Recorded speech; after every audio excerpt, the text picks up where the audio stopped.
Are we here? Are we live? Are we here? Are we live? Hi guys. Sorry, I'm pissing around. I'm behind today. Don't tell anyone.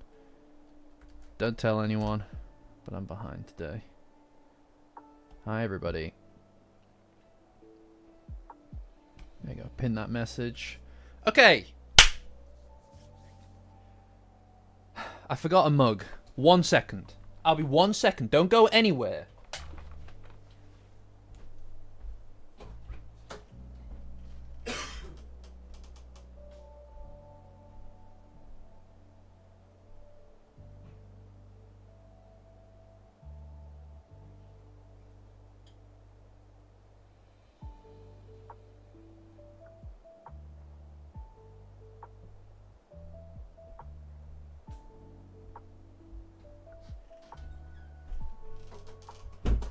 Here we go. I'm back. I'm back. All right, guys, I'm back. I'm back. No sky. No sky. What the hell is this shit? The hell is this shit? You're stuck with me. Okay? Hi, Johnson. Hi, everybody. Hi. Oh, what a day! What a chapter, guys. Now, I feel very vindicated. I was debating no sky, not today. She's out in another room, right? But we've been vindicated is my point, right? Like, here's the thing. We've been long-term haters of. You know what, Extreme Dare, I may remember you or not. It depends, because we obviously had the change around where now I see people's handles rather than your name. So you're just gonna have to drop your name. Yes, right. So we've been a long time hater of NUGLOVER here, and it feels vindicated. I feel vindicated. I feel like my hatred was rewarded, which is very important to me. You know, because if you're going to do it, if you're going to hate at all, you've really got to, you know what I mean? You got to do it for the right reasons. And there is no greater reason. There is no greater reason to hate than out of pure spite. Well, Bagley, you just caught up. Yeah, I know. Well, Momo lost her powers when the shinobi stole them. When she was doing her whole face swapping routine. No, right, we'll get into the NUGLOVER thing soon, all right? Because I have some pretty complicated feelings about where I stand with this guy. I fucking love hating him, all right? It's nice to have an object of that you can channel your hatred towards, right? It's Red Baron. It's always Red Baron. It's always Red Baron. Red Riding Hood. Little Red Riding Hood. That's crazy, by the way. It's crazy. It's perfect, really. It's perfect. Like, this is... Hi, everybody. Hi, everybody. Hi. No, right, all right. I'm not a fan, right? I'm not a fan of NUGLOVER. You know this. You know this about me, all right? This is... We've been through many... Look, we've been through many a time. We've been through many a time hating on NUGLOVER, okay? And it's like... Oh, it's good, you know? It feels right to see this happen. Because, I mean, let's just jump into it. Everybody here is in the know. He basically gets offered up on a silver platter, right? To the big bad wolf. And, it's brilliant. You love to see it. You love to see it. It turns out, and what's crazy is all that wondering about who Red Riding Hood would be, how it fits in with the group. Turns out this fucking Joker was Red Riding Hood the whole time. You know? I ain't got nothing against chicken nuggets. No. The guy in the chair, Vlad. I don't know. Nobody knows who he is. I mean, like, outside of him is him being Vlad, but I think that I personally think, and a lot of us think on the Discord, Patreon link in the description, join as a free member to get access to the Discord. It's the best place on the internet for Dandadan. The thing with Vlad is it's like we all kind of have come to, a lot of us come to the conclusion, or theorizing that he's a that he's just kind of an experiment, right? That he's just an experiment generally. Well, this is the thing. Vlad is in Dracula. I mean, it would fit with the Count Saint Germain thing, wouldn't it? Right? I don't think it is the fairy tale card. I think he just inhabits the power of the fairy tale card. You know? But, hey. No, I do not stand the Red Baron, alright? We're not doing this. We're not doing this, alright? I've been hating for a long time. I've been hating on this guy for a long, long time. You know? Possibly. I mean, I don't know. Yeah, he's taking him for a ride. I agree. I agree. But hey, let's so basically, for those of you who aren't aware how we do things here, I mean, most of you probably are. Just I'm gonna use the chapter. I'm gonna go through the chapter on my other monitor, and it's just kind of like a loose jumping off, talking about the state of Dandadan, the chapter by and large, all of these really cool things as we go. You know, yeah, I know. This is pretty high. This is pretty important stuff. Your hating membership hits a year today. Is that a year in the community? Is that what you mean? Or is that just you've just been hating on this guy? A year today is crazy. But right, so where are we with him? I mean, like, look, we as background, just to reconfirm where we are from the minute that NUGLOVER, Red Baron, since he showed up on screen beating the shit out of an injured Seiko, we've all kind of had disdain for this guy, but he quickly turned around and didn't become so much of a threat as much as he showed himself to be a twerp. You know? A twerp, a dweeb, a general kind of... Oh, yeah, all chat. Yeah. A twerp, a dweeb, that kind of stuff, you know? Kind of guy that... A wimp, kind of guy that you want to push into a locker. Or, more relevant, what would be more relevant is give him a swirly, right? Something like that. But... Anyway, he proved himself to be a bit of a nuisance, and what I fucking love, by the way, what I love about this shit, about the current situation that this piece of shit finds himself in, what I fucking love about it is that he showed himself off initially to be a kind of well, his whole thing was, I can't be defeated. I can't be defeated. I'm unbeatable. You'll never defeat me. I'm unbeatable. I've never been defeated. And now here we are. After he has been beaten time and again, here we are, as he is all like being told to accept his defeat. It's a perfect circle. You know, we've come full circle with this, and I'm very glad about this because, guys, like I said, he's a dweeb, a wimp, a tool, etc., etc. Right? So, what we're going to do is we're just going to start the chapter now. I know, it feels... You know what it is? It feels good to win. That's what this is, because every step of the way we hated on this guy, and every step of the way he's been getting his fucking comeuppance. You know? Like, most bad... Like, even when he stole their powers, it's like he still shat himself. You know what I mean? Like, it to me, that is like, you know what I mean? It's not a massive victory. It's a minor victory. Arguably a stalemate, I would say. In fact, he lost. He ran off. He lost. You know, I was going to put up the strobe light, but I felt like I'd be overdoing it. Oh, fuck it. Fine. You want the strobe light? We'll get the strobe light. We'll get the strobe light, baby. There we go. Ah! It burns!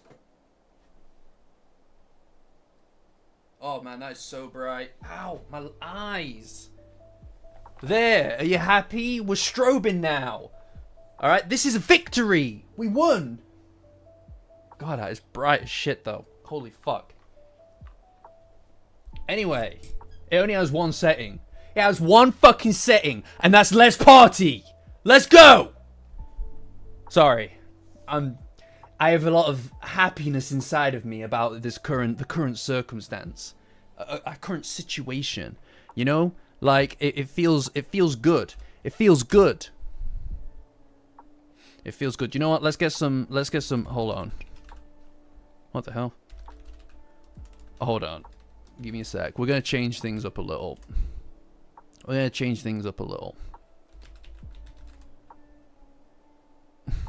is it? Here we go.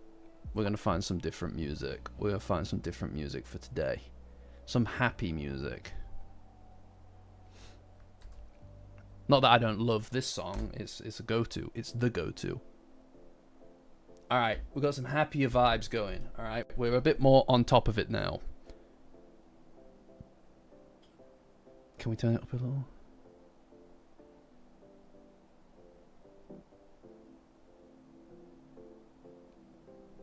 No, I'll get demonetized if I play Life Will Change. I'll get demonetized. I can't. Not like I'm making fucking tons of money, but you know what I mean. Alright, sick. Right, guys. Now let's just jump into the actual chapter, alright?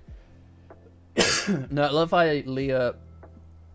Oh, well, no, Lo-Fi Leah does, but again, I've been kind of struggling with that because I think a lot of people have been using her stuff for AI training, so she's got some kind of team representing her, and they always fucking keep getting my stuff by accident, and I have to do a whole thing where I have to, you know, like, contest it, and they always, you know, they always kind of back off with it. It's just, it's more hassle than it's worth, so I've been moving away from that recently. You know what I mean? Anyway. Hiya, how's it going, Sober? Anyway. So, we do not pick up with the team. Now, here we are. I thought, I have to use my VIP card. Yeah, exactly. Now, I thought that we would be going back to the main group after last week. The fact that we are staying with Count Saint Germain and his group is pretty wild to me. I'm quite surprised by that, just generally speaking. But you know, I'm not disappointed with it. Like, I obviously miss the main gang as much as anybody does, especially because we've had effectively like 3 or 4 weeks of hiatus or something over the past this year. So it, you know, it's been off more than it's been on, kind of thing. So it's been a long time since we've seen the group. But you know, this feels like we're getting plot stuff, right? Yeah, the main group all along. That is a plot twist, Medley. No. Unfortunately, Okarun died off screen. It was dreadful. No. Anyway. So we pick up back with the with Saint Germain's crew, and we see Vlad in the distance playing with his new toys, right? So he's messing around with all of his new abilities, and he thinks he's tough shit. Again, it's quite sad to see Mai, because she's kind of, you know, she's a personification of the actual ability rather than Futa's umbrellas, for instance, right? It's messed up. Yes, exactly. This is what I'm saying, Valius. You know what it is? Every single time that NUGLOVER is on screen, every time he's on screen, it's a humiliation ritual, right? It is a humiliation ritual, and I fucking love it. All this chapter, even before the trickery comes to fruition, he's getting fucking just absolutely dunked on. It's so mean. It's really funny. It's really funny, but it's also very mean. right? Like, but it's like it was written for me. I feel like someone wrote this for me. It's great. It feels specifically created for me. Anyway, so they're watching, and NUGLOVER was like, "Oh fuck, damn, that's crazy, dude." Vlad, who is looking more and more inhuman, is pretty much just kind of reveling in the moment. You know, like he's got his whole like thing going on. He's got lots of powers. He feels really good. His bulge is very much in the center of that panel over there. You know, he's just kind of rocking out with his out. Anyway, NUGLOVER, he immediately, like the guy just, he can't take the hype that's happening around him. He just can't take it. So he's like, "Oh my god, Sir Vlad, your body, it's contorting and turning monstrous." and fucking CSG's like, "Let's go, dude. What the fuck? That's badass." Except in his own way, in his typical way. And he's surprised that Vlad is able to contain the might of 4 yokai powers in him at once. So obviously there are limits to these things, right? And I think that it's become more and more clear as time's gone on. Normal people seemingly can't take in a great deal of yokai powers, which I feel like is being introduced here for a reason. I don't think Vlad is that guy, right? You know? Yeah, exactly. Yeah. He's like, "Please, I fucking love it. Keep fucking glazing this. But just honestly, keep glazing on this. Keep glazing on this." And CSG's like, "Fuck it. Yeah, all right, let's go." Vlad isn't that guy, right? I don't think he's that guy. He's kind of too boring as shit. You know what I mean? Like, CSG's interesting. I feel like Vlad is not, right? And I don't think that these powers... I think he's going to overdo it. I think he's going to overdo it and get too many powers at some point, and that might be what ends him in the long run, right? But anyway, he has 4 in him, and that's apparently very, very powerful. It makes you wonder exactly. It makes you wonder... That's true. I mean, to be fair, Vlad kind of didn't have any personality beforehand, so anything is an upgrade for this guy, right? I mean, he was literally like a blank slate earlier, so it could be. It could be. That is quite interesting. And what potentially... I mean, maybe... Look, hey, while we're just spitballing ideas, right? Maybe the id Cosmos has something to do with Momo being able to have multiple powers at once, right? Like, you know what I mean? Like this guy, I don't think this guy is going to be able to hold a specific large contingent of powers without it taking a very detrimental impact on his form. And I think that's what CSG is here for, right? I suspect that CSG is here for the kind of experiment of it all. I think he wants to gain some kind of knowledge from this experience, and this guy is kind of just a tool. I mean, CSG's whole thing being that he's a fucking consultant, that he's being a consultant, is kind of whack, so I don't think that's what it would be. I think he's here for his own reasons. But anyway, he's all like, "This is fucking badass, keep glazing me, and then even Red Baron's like, "Oh fuck, shit, you're really good, sir." And CSG's like, "How grand?" And he's just super into it. I mean, look at this guy. Have you ever met a guy so into being... Look at him, he's fucking loving it. He's having the best day of his life. He's like, let's go. It must feel pretty good to have all those powers, right? You know, I wonder how he clearly can just use them all at once as well, rather than having to like swap between them like in Devil May Cry 3. Hi Zero, what's good, dude?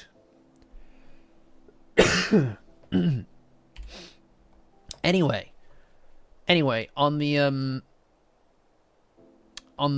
next panel, he looks like an Oni. Yeah, no, he does. He's got that kind of samurai mask kind of thing going on, right? He does look like an Oni, you're quite right. Yeah, he's very sweaty. Yeah. he's pretty fucking rotten, dude. He's pretty rotten. How would you feel if CS? Nah, you know what? You know what, Pickle? You got me. He's got me. He's right. He's right. Anyway, so CSG. This is where it gets good, though. This is where it gets good. Like, very good, right? It gets very good here. He's all like, shit, this is really fucking sick, right? He's like, this is sick. Should we just, fuck it. You know, I've not got anything on later. Do you wanna just pop another power on as well? Just pop in another power. And then Red Baron's like, yo, that wasn't the plan. That might be a bit too much for Big Daddy V. All right? And he's all like, nah, fuck it. Let's keep going. Let's keep going. How, by the way, real quick, it'd be pretty, it would be pretty, what would you say? Anticlimactic if he pops in another power and he fucking explodes, right? If he fucking just blows up into a mush. I've got nothing on later, whatever. You know, I can hang about. I can hang about for one more power. I can power through. What do I do with my little thing? I lost my little thing for my tea. For my teapot. No, that's what he says. That is what it is. Don't hate on me. Don't hate on me for being cool. Don't hate on me for being fun. Anyway, sorry, I'm pouring myself a little tea poo.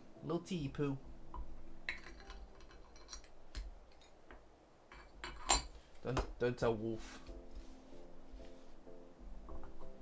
Anyway. So yeah, he's all like, yeah, I can hang about. I've got nothing on later. So he says he's going to insert another power into him. And obviously, like I said, the Red Baron, Red B, he's not too happy about it.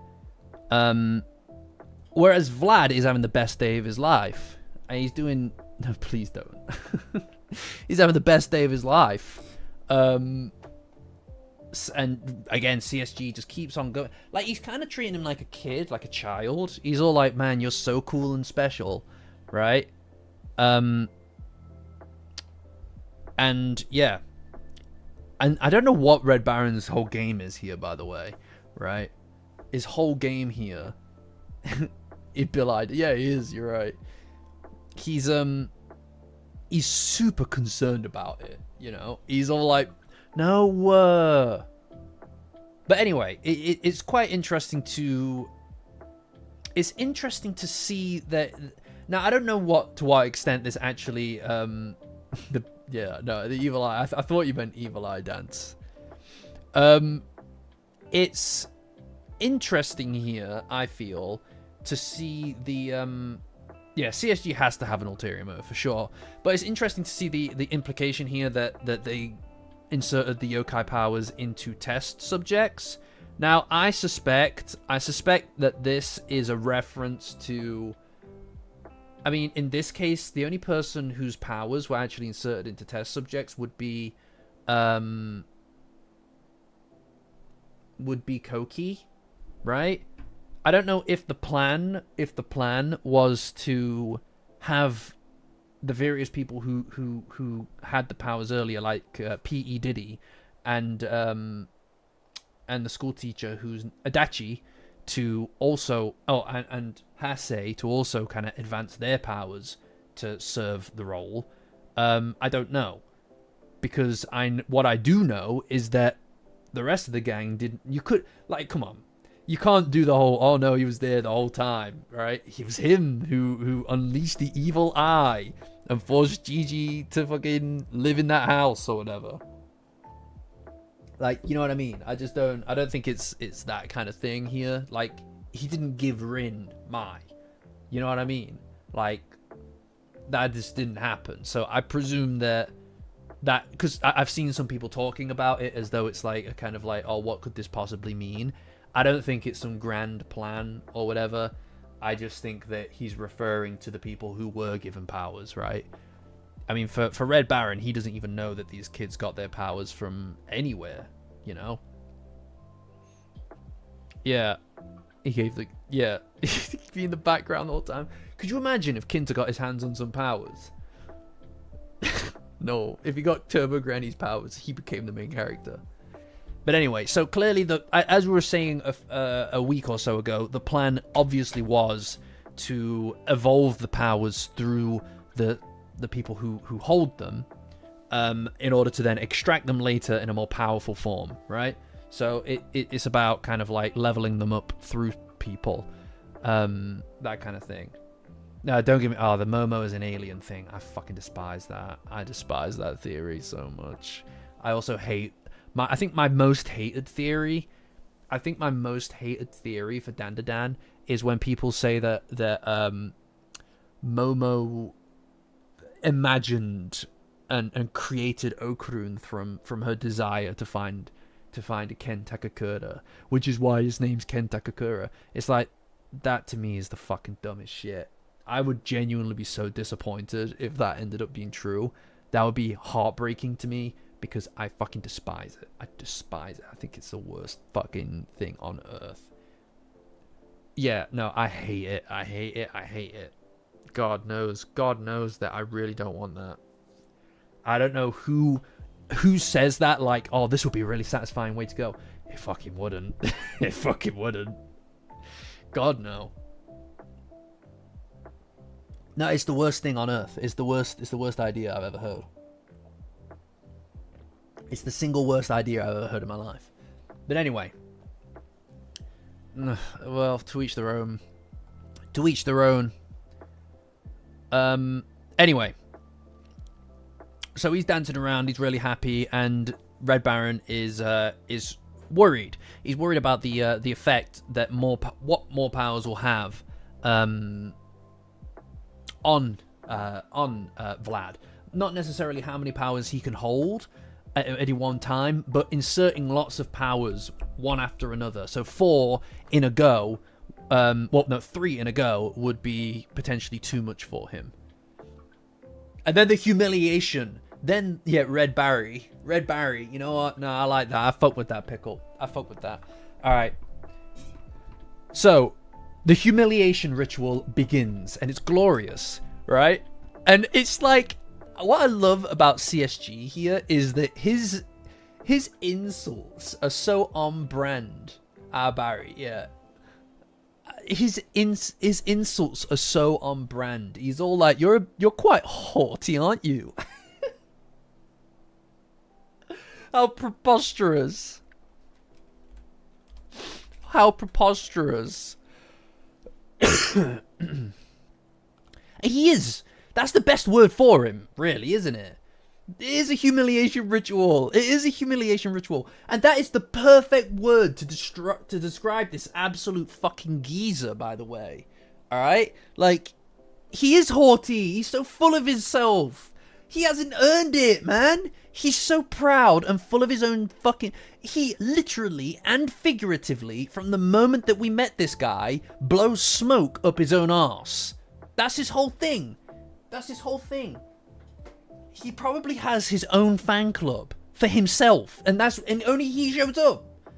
Only he shows up.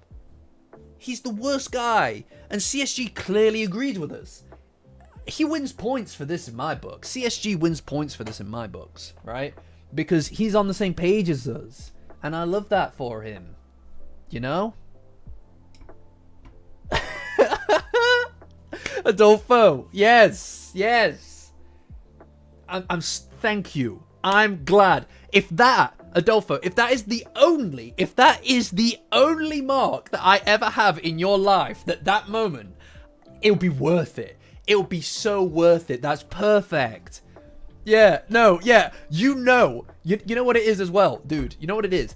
I read this. I was reading this on, like, the moment that it came out, right? 3 o'clock, well, my time, right? On the hour, anyway. On, like, immediately, I'm reading it. In real time, if you were also reading it at that point, you'd know exactly how I'd be feeling at that exact moment. All right, we'd be developing a psychic link across time and space because that, you know what I mean? It's perfect. It feels good. Oh, you love to see it. You know? Yeah. Yeah, the person. No, this is Valius. It goes be like this. This is what I mean though when I say the humiliation ritual, because it feels at this point it does feel ritualistic because it's every fucking week. Every fucking week, this guy gets dunked on so hard, and his idols, both of these guys are like, he's like, fuck, like he's on his knees in this scene. He's on his knees. He's like, these two are the strongest guys ever, and he's like, please listen to me, and he was just glazing Vlad literally 5 seconds ago. And now CSG's all like, bro, can you shut the fuck up? You're so annoying. You're so annoying, dude. Shut the fuck up. And he's just like, I don't know. I'm sorry. I'm sorry for being rude. And you know what's really bad? Now, not enough for me to reverse course, right? Not enough for me to reverse course, all right? Because I can take this. I can live with this. This is great. Okay, what you need to know is on some level, I feel bad for him. That's how you know. That's how you know that he's getting it. He's getting dunked on so hard because I'm his number one hater. I am his number one hater. I can assure you there are very few people on this earth, right, on this spinning mass in space, right, who hate this guy as much as me. I'm like up there with the top level. All right, I'm like, I love hating this guy so much. I feel bad for him. He doesn't know what to do. No, you know. Yeah. I'm so pleased. Adolfo. Yes, I love that for you. And I love that for me. No, it's pity. That's what it is. I despise this guy so much, man, and I feel bad for his ass, man. He's so... But you know what it is? It's the sheer panic of not knowing what to do. So he just crumbles. He's just, I'm sorry. Just don't hurt me. Right? And then after he's just been, for no reason... I'm going to be honest with you, right? What he was saying about Vlad just there, makes all the sense in the world. It's one of the very few occasions where Red Baron, NUGLOVER, is actually kind of right? I feel like this is probably too much for this guy as well. And he's all like, he says a really good point, and then CSG just goes, bro, why are you such a fucking bitch, dude? Why are you such a bitch? Why are you always crying? And he's just like, what do you mean? And then Vlad's like, bro, you are always crying, dudes. Look, this guy is way cooler than you, and he keeps you around for no reason. And here you are, you think that you're hot shit and you're nothing. And he's just like, so fuck. Oh my lord. And then he's just like, you are a clumsy oaf. You look like you're the guy. But the truth is, you're not that guy. You're not that guy, pal. Alright? There is no apology tour to be had. He's getting ripped into. It's so bad. It's so bad, though. Oh, I feel really bad for him. I genuinely feel really bad for him. It's really funny, though, and he deserves it. I mean, like, it's hard. It's general empathy. I can feel empathy for the people I despise. You know? Yeah, oh no, anyway. And he... Yes, kills. This is it. Every fucking day, this guy is vowing revenge on somebody else. And here he is now. He's losing his ability to even do that. He's like, oh, bro, you are so clumsy. You're so clumsy, and you're not even that guy. Oh, it's so bad.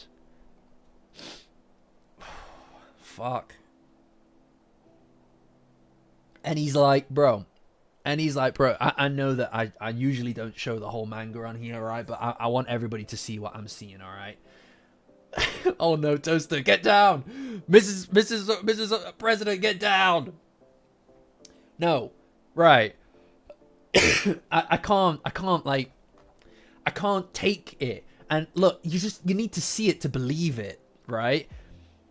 And he just keeps taking him to the cleaners. He's just chipping away at him. He's like, you haven't even had a fucking original thought. All you've been doing is doing the thing I've told you to do because you're such a dumb piece of shit. And he was all, and then he tries to get in a word. He's like, it was my idea to do. And then he's just like, bro, you are the worst guy. You're so haughty, bro. You think you're really that guy? Oh, it's so bad. It's so bad. It's like being interrupted by someone just screaming the same insult at you. And look.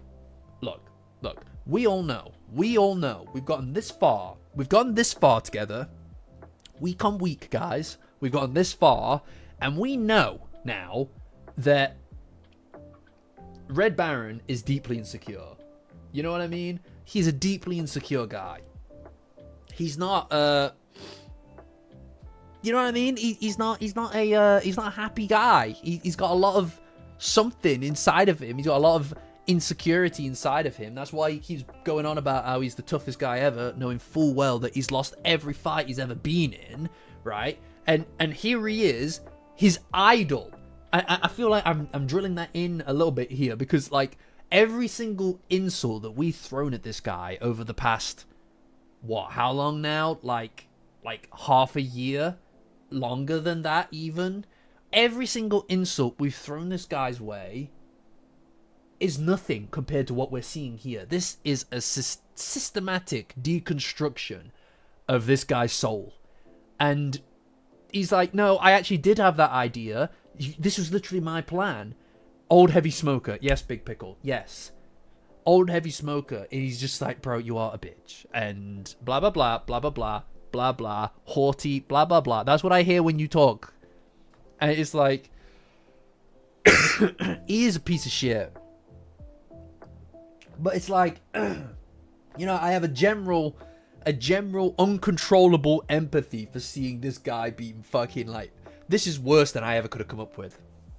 You might as well have just killed him on the spot. You should have killed him on the spot, because this is far worse than his death.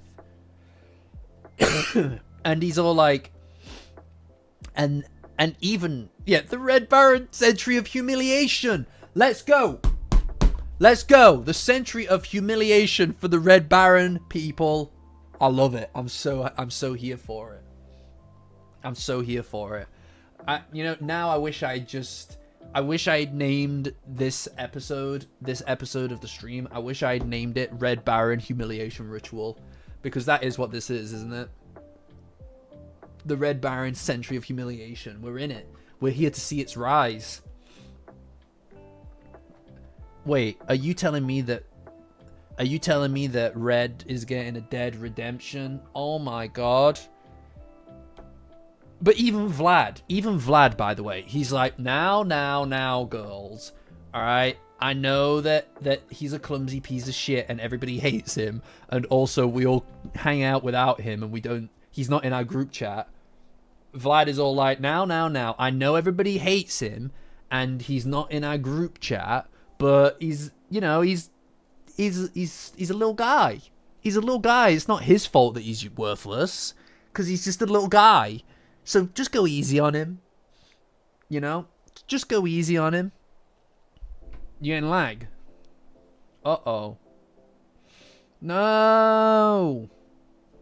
Are you actually? How could this be happening to me, of all people? On today? Oh, what? Is everybody getting lag?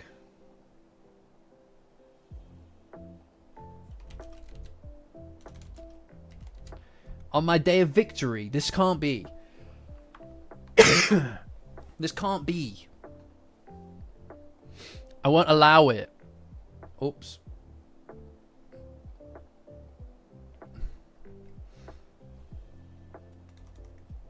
Oh yeah, no, I'm getting a little bit of something. Hold on. I think it's picked back up again, surely. Has it picked back up? Seems to have picked back up. Okay, alright. Anyway, as I was saying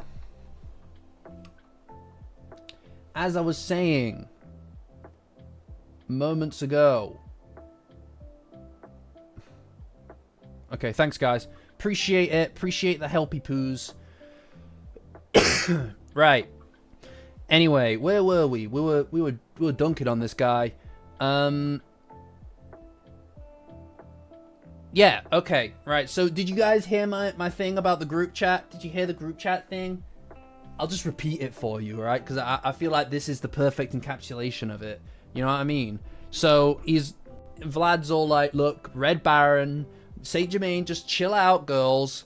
We now Count Saint Germain. We know that this guy's the worst guy that we've ever met. Everybody hates him and talks shit about him in the group chat that he doesn't know about because he's not in it. But he's like a little guy. You know, he's a worthless little guy, and that's not his fault. He's just a worthless guy. And you can't blame him for that, for being a worthless piece of shit. And it's like, oh, no, he's right. He's right. So just go easy on him. And then what is this, by the way? Right, hold up though. I can't get it. Here. What is this? What is this shit? What is he doing? He's like, yo, let's go. He's dropping like a mixtape or something. What's he doing? What you up to there? He's all like, come on over, little guy. Come on, let's hang out. Hold on, let me get back to normal. Shinobi was here for a minute. No, she's there. She's kind of just off in the thing. He does have one thing I will grant. One thing I will grant to Vlad, right? I will grant one thing to Vlad. And that is that he's kind of got the shit-eater kind of like, that shit-eating grin down to a T. You know what I mean? Like, I feel like he's having fun with it. And I enjoy that about him. I like that he's having fun with it. You know? I think he's an idiot, but I think he's having fun. I think that he's had too many sweets or something, or too much caffeine. I think if you leave him alone for a while, it will come down later and he's going to be like, he's going to feel like crap, I think, later on. You know, he's going to crash real bad. Yeah, the tag-along brother. Anyway, he's like, come up here, and then, how dare he, by the way, this is important. This is important for us. This is very important information for us to note down. I know Janny, I don't appear that Janny's here, but I wish someone would take a note of this. It's very important. This is like crucial information into understanding how he thinks, right? These little insight moments are so crucial to understanding this guy's fucking mental state. The kind of guy that he is. He's immediately, the second that he's and remember, last week, he made it very clear when he was shouting at Shinobi, right? He was shouting at her. He was all like, I was fucking humiliated because of you. He hates humiliation, right? Which is what makes this worse, is that he's clearly so insecure about being humiliated. So here he is being fucking dragged through the dirt. The ritual of absolutely dragging him through the dirt, and here he is. And he's going up to Vlad, the one guy who supposedly is giving him an easy go of it, despite the fact he just called him adorable, like a fucking puppy. He's all like, oh, Count Saint Germain, you've turned me into your enemy. Me, the flying ace. Shut the fuck up, dude. We all just established that you're a nobody and nobody knows who you are never. You know? You're a nothing and you're never gonna be nothing. And that's... You know what I mean? Like, that's... And now you're arguably the strongest guy in the room. And you're like, I'm gonna fucking beat you up one day. Shut up. Like, this is how he protects his mind. This is how he continues to function in the world, by the way. Because he's able to absolutely compartmentalize the fact that he's a nobody and everybody hates him, and pretend that it's like he's not hated and people do like him because and they're just jealous of him. He's a fucking crazy man. He's a lunatic. He's a nothing. Everybody in there's just absolutely dragged him through the dirt. He was on his knees begging for forgiveness. begging for forgiveness, this nobody, and now he's like, oh, I'm gonna beat the shit out of you one day. It's like, I don't think that you are, dude. I don't think that you are. And then he says that he's gonna get revenge because this guy's always swearing revenge on people, and he's not once gotten it. Not once. All he's done is beat up 2 girls who have only just become accustomed to their powers. Yeah, but he has the aesthetic of a guy who's in the poetry club, you know what I mean? Anyway, he's all like, he walks up to Vlad, and Vlad's all like, oh, mate, we're just digging at you, man. Don't worry about it. He sounds like Liquid. Yeah, he sounds like Liquid Snake. He sounds like Liquid. Yes. Yeah. Oh, this is the question. No, well, when we finish talking about the humiliation ritual, we'll get into the potential for his character.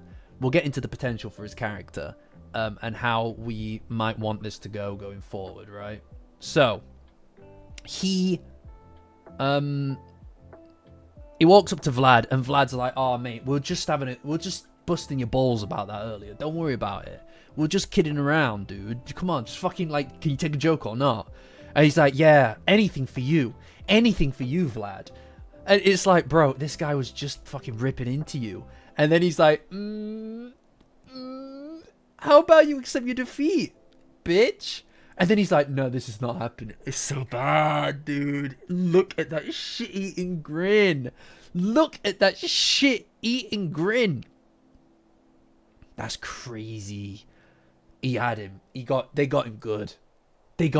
This is more than... I never, ever could have pictured this happening. Oh, man. You know what? I'm so pleased that over these past months, I've decided to go fully in on the hate train, right? It's very rare that we absolutely just fucking slam dunk on one character like this. It's very rare that we do that.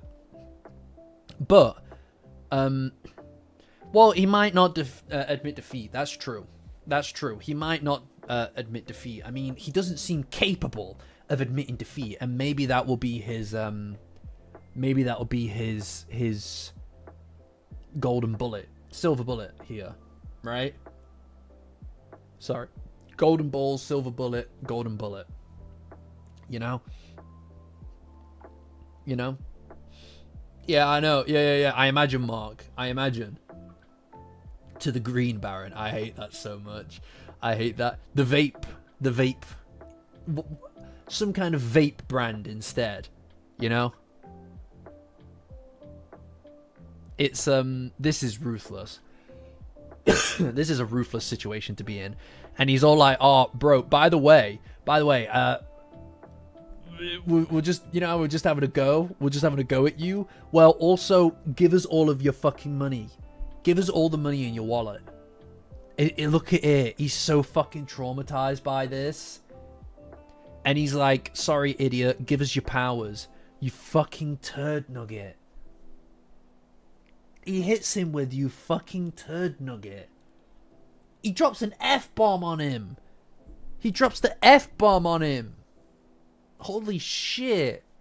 Also, worth it noting that turd nugget is clearly Turbo Granny speak. Right? Like, the fact that he's saying this at all in that kind of way is quite interesting in and of itself, because obviously CSG has a history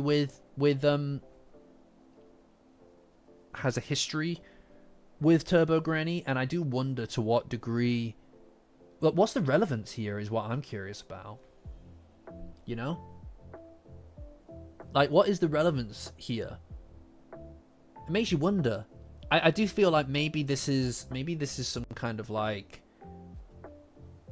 obviously CSG and Turbo Granny have some kind of proper history with each other. But it's quite possible.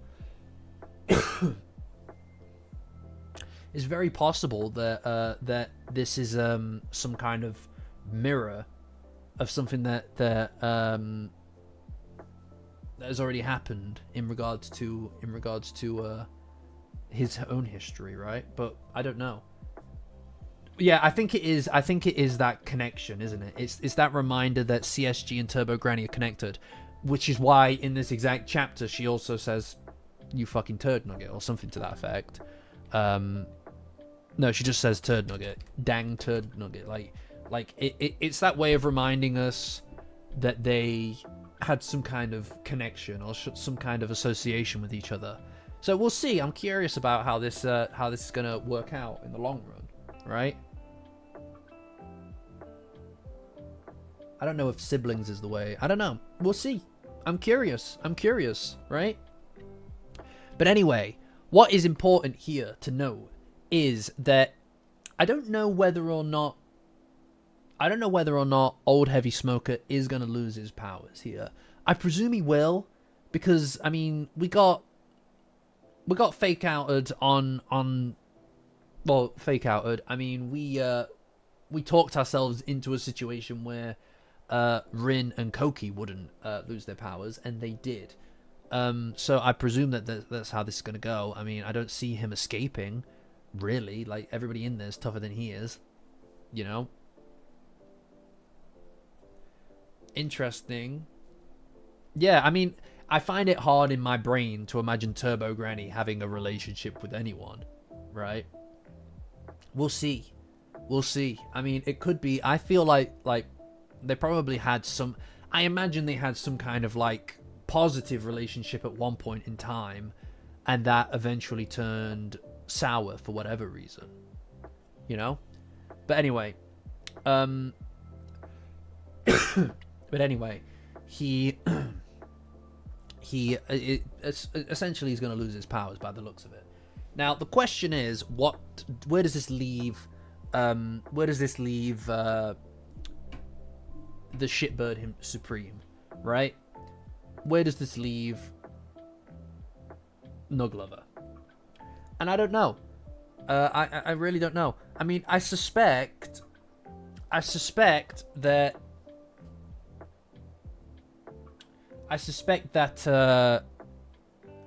maybe they might go the kind of like turning him into a...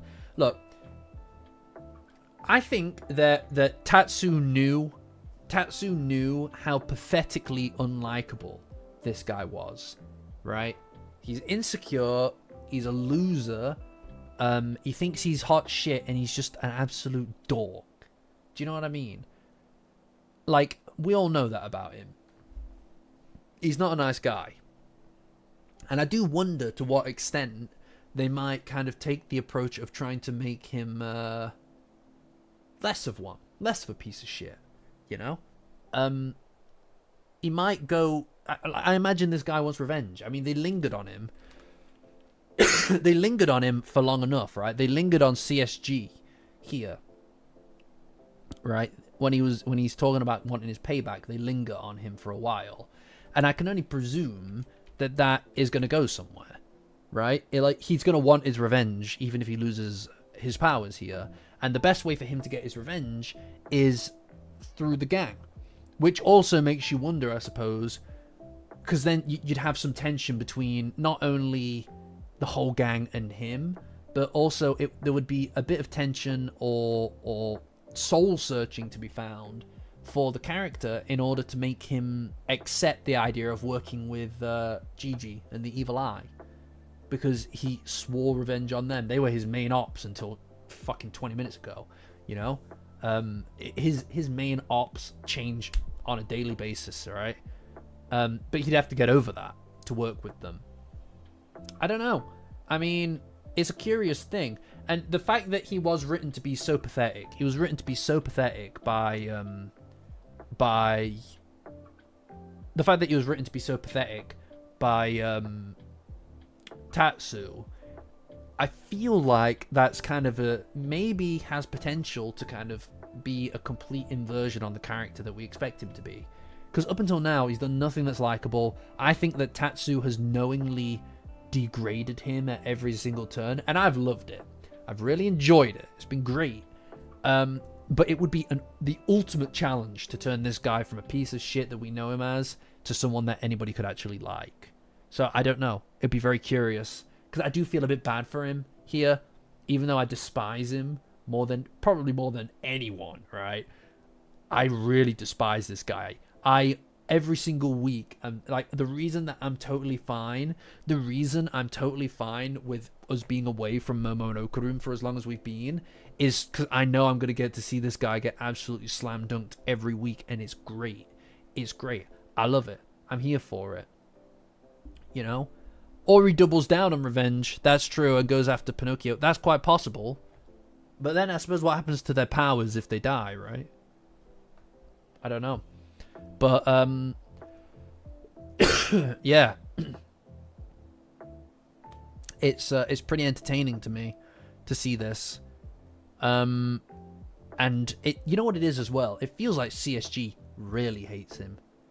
He really does not like him, you know? Honestly, I didn't realize that this guy, and of course, I think it was Medley that put into the chapter discussion back on the Discord. Patreon link in the description. Join as a free member to get access to the Discord. It's the best place on the internet for Dandadan. I think that it was Medley who put it in the Discord chat that he wears a hood. The Red Baron wears fucking his hood, you know? He implied that, yeah, no, like, that's spiteful as fuck if that's the case. If that's the case, right? That is spiteful as fuck. If he's just like, yeah, you kind of said my idea. Like, I feel like it's my idea. And it's like maybe we were hanging out when I came up with it, but you don't get credit for it, dude. You know? Like, how would that go, by the way? Do you think they're just hanging out? And he's just like, yo, we should, like, I don't know, man. Like, make, like, everybody's got these powers, right? Everybody's got these powers. Why don't we just get them and just, you know what I mean? Like, an ultimate kind of yokai kind of thing. I don't know. What do you think? And CSG's like, yeah, man. Yeah, man, let's do it. And CSG's like, that's my idea, though. So I feel like I'm kind of the guy who made that happen. It's interesting. I'm curious to see what they do with the character. The ultimate goon. No! No! No! He said it. He said it. That's our 100th goon reference. Show this man his prize. Show this man his prize. Puff on that. Yeah, exactly. Puff on that. Ridiculous. Yeah. But anyway. It feels like this chapter was kind of like written for me. It feels like that was written for me. It feels like somebody out there wanted me to have this. And it makes me very happy that I got to read this chapter today. You know? Anyway. Then, just like how Momo woke up, Zuma wakes up in his bed. Now, I don't know how they got his ass back from the temple to here, but he's back. And he's been in a coma, essentially, since then. And the first thing that he does, and it's really sad, the first thing he does is he asks for Futa, his brother, right? Yeah, I wrote this for me. I wrote this chapter for me. He asks where Futa is. And he obviously consents that he doesn't have his powers anymore, right? Like, and it's very sad, because it's his brother, you know? Raya carried him. Raya. Don't know who you're talking about. Never heard of him. Never heard of that guy. Raya. This loser. Are we still talking about him? Anyway. He's in his bed, and then Adachi opens the door. The teacher, who was forced to dress up in that outfit by by P.E. Diddy, you know. And yeah, I mean, it's nice that she's getting some actual development here outside of like she's getting further development. I mean, as a character, like we're keeping her around for a while. Yeah, the bunny girl suit, exactly. The bunny girl senpai suit. That's one thing I'm never gonna watch. Yeah, the Bunny Girl Senpai. Yeah. That's as close as you're getting, by the way. That's as close as you're gonna get. But anyway, she's all like, oh, goddamn, you're awake, dude.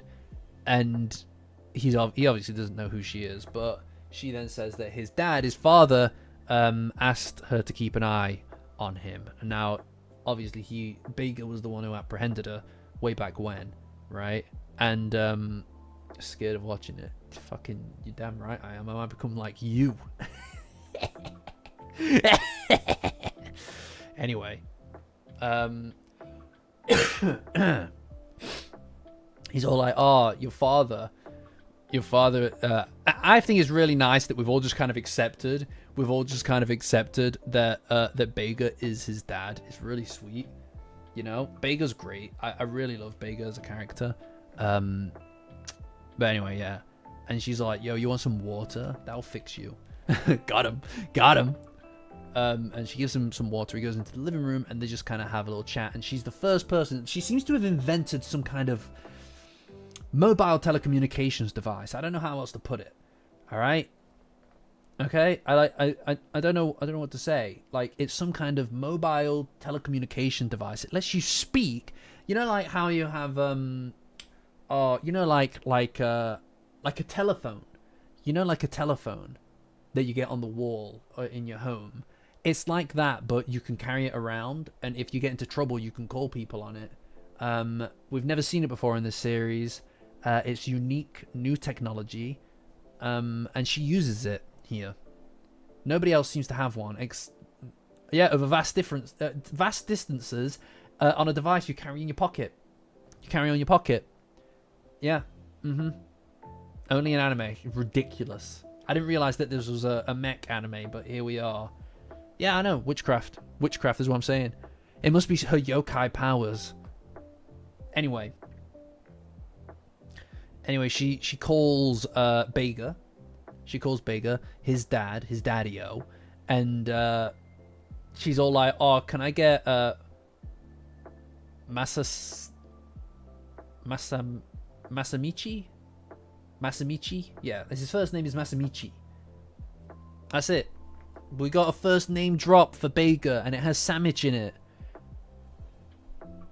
As I said in the Discord, Patreon link in the description. Join as a free member to get access to the Discord. It's the best place on the internet. For Dandadan, you can't spell Masamichi. You can't spell Masamichi Bega without Samich. You dig?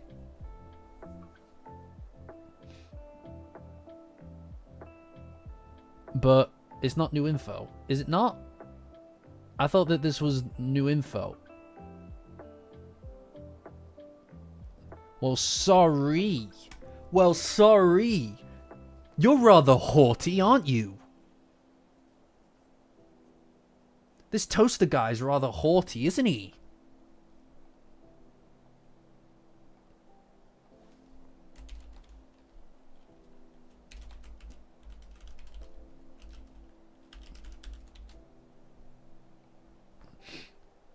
Honestly, he's rather haughty. Chat, please just confirm with me that Toaster is haughty. Please, can you please all vote yes on this? Because he's dead ass haughty as shit, dude. Yeah, I know. This is what I'm saying, chat. Come on, please don't drop the ball on this one, guys. Alright, okay. I was just testing you. Of course his name was in a chapter, obviously.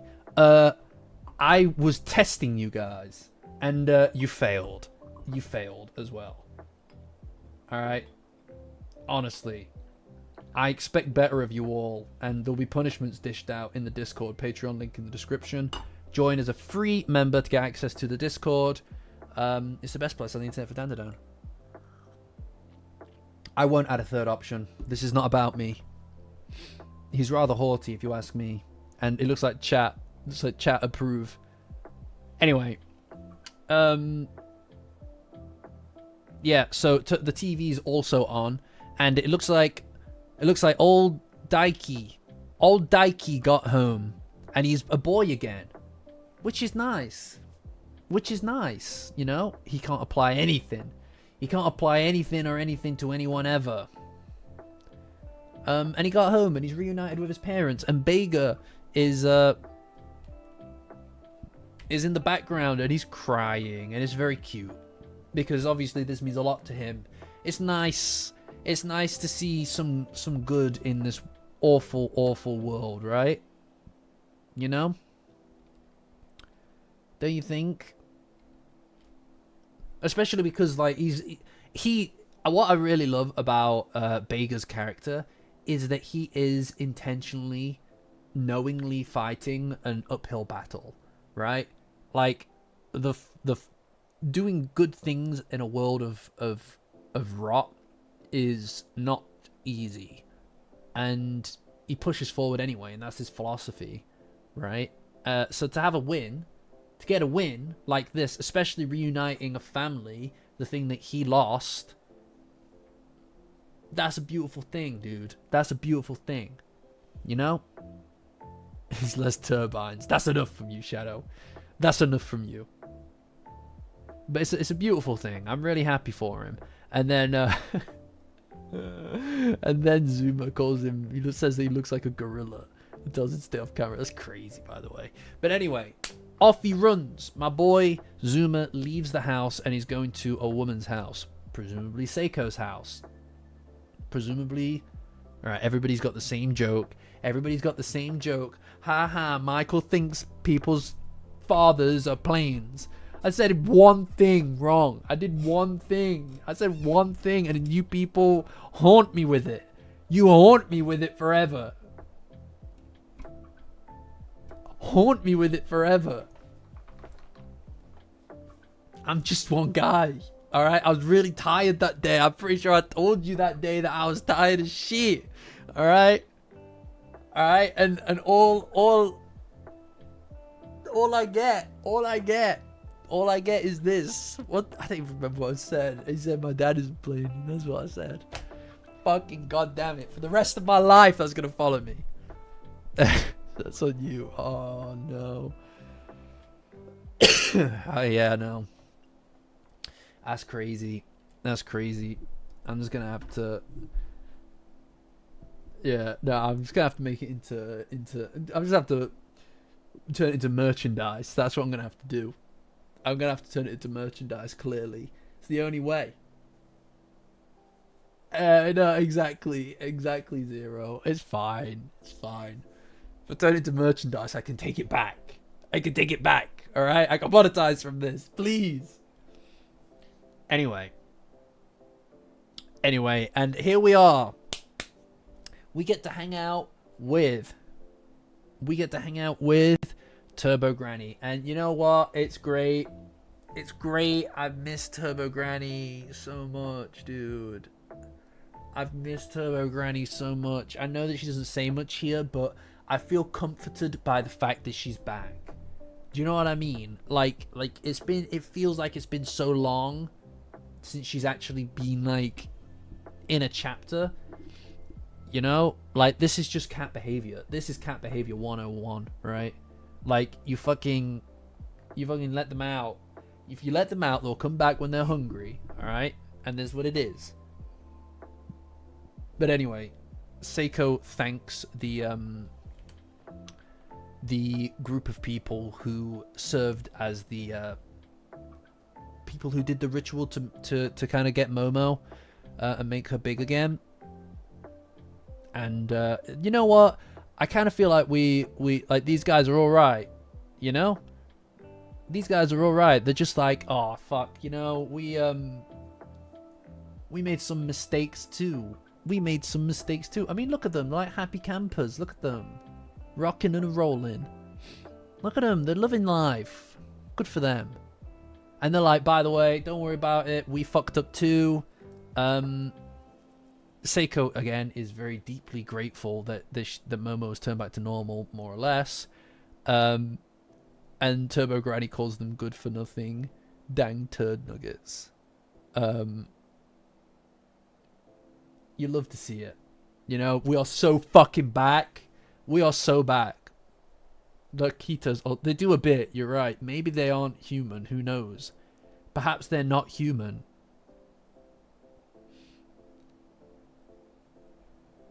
Oh, could you imagine Pickle? Yeah, no, you're right. Like who? It's interesting because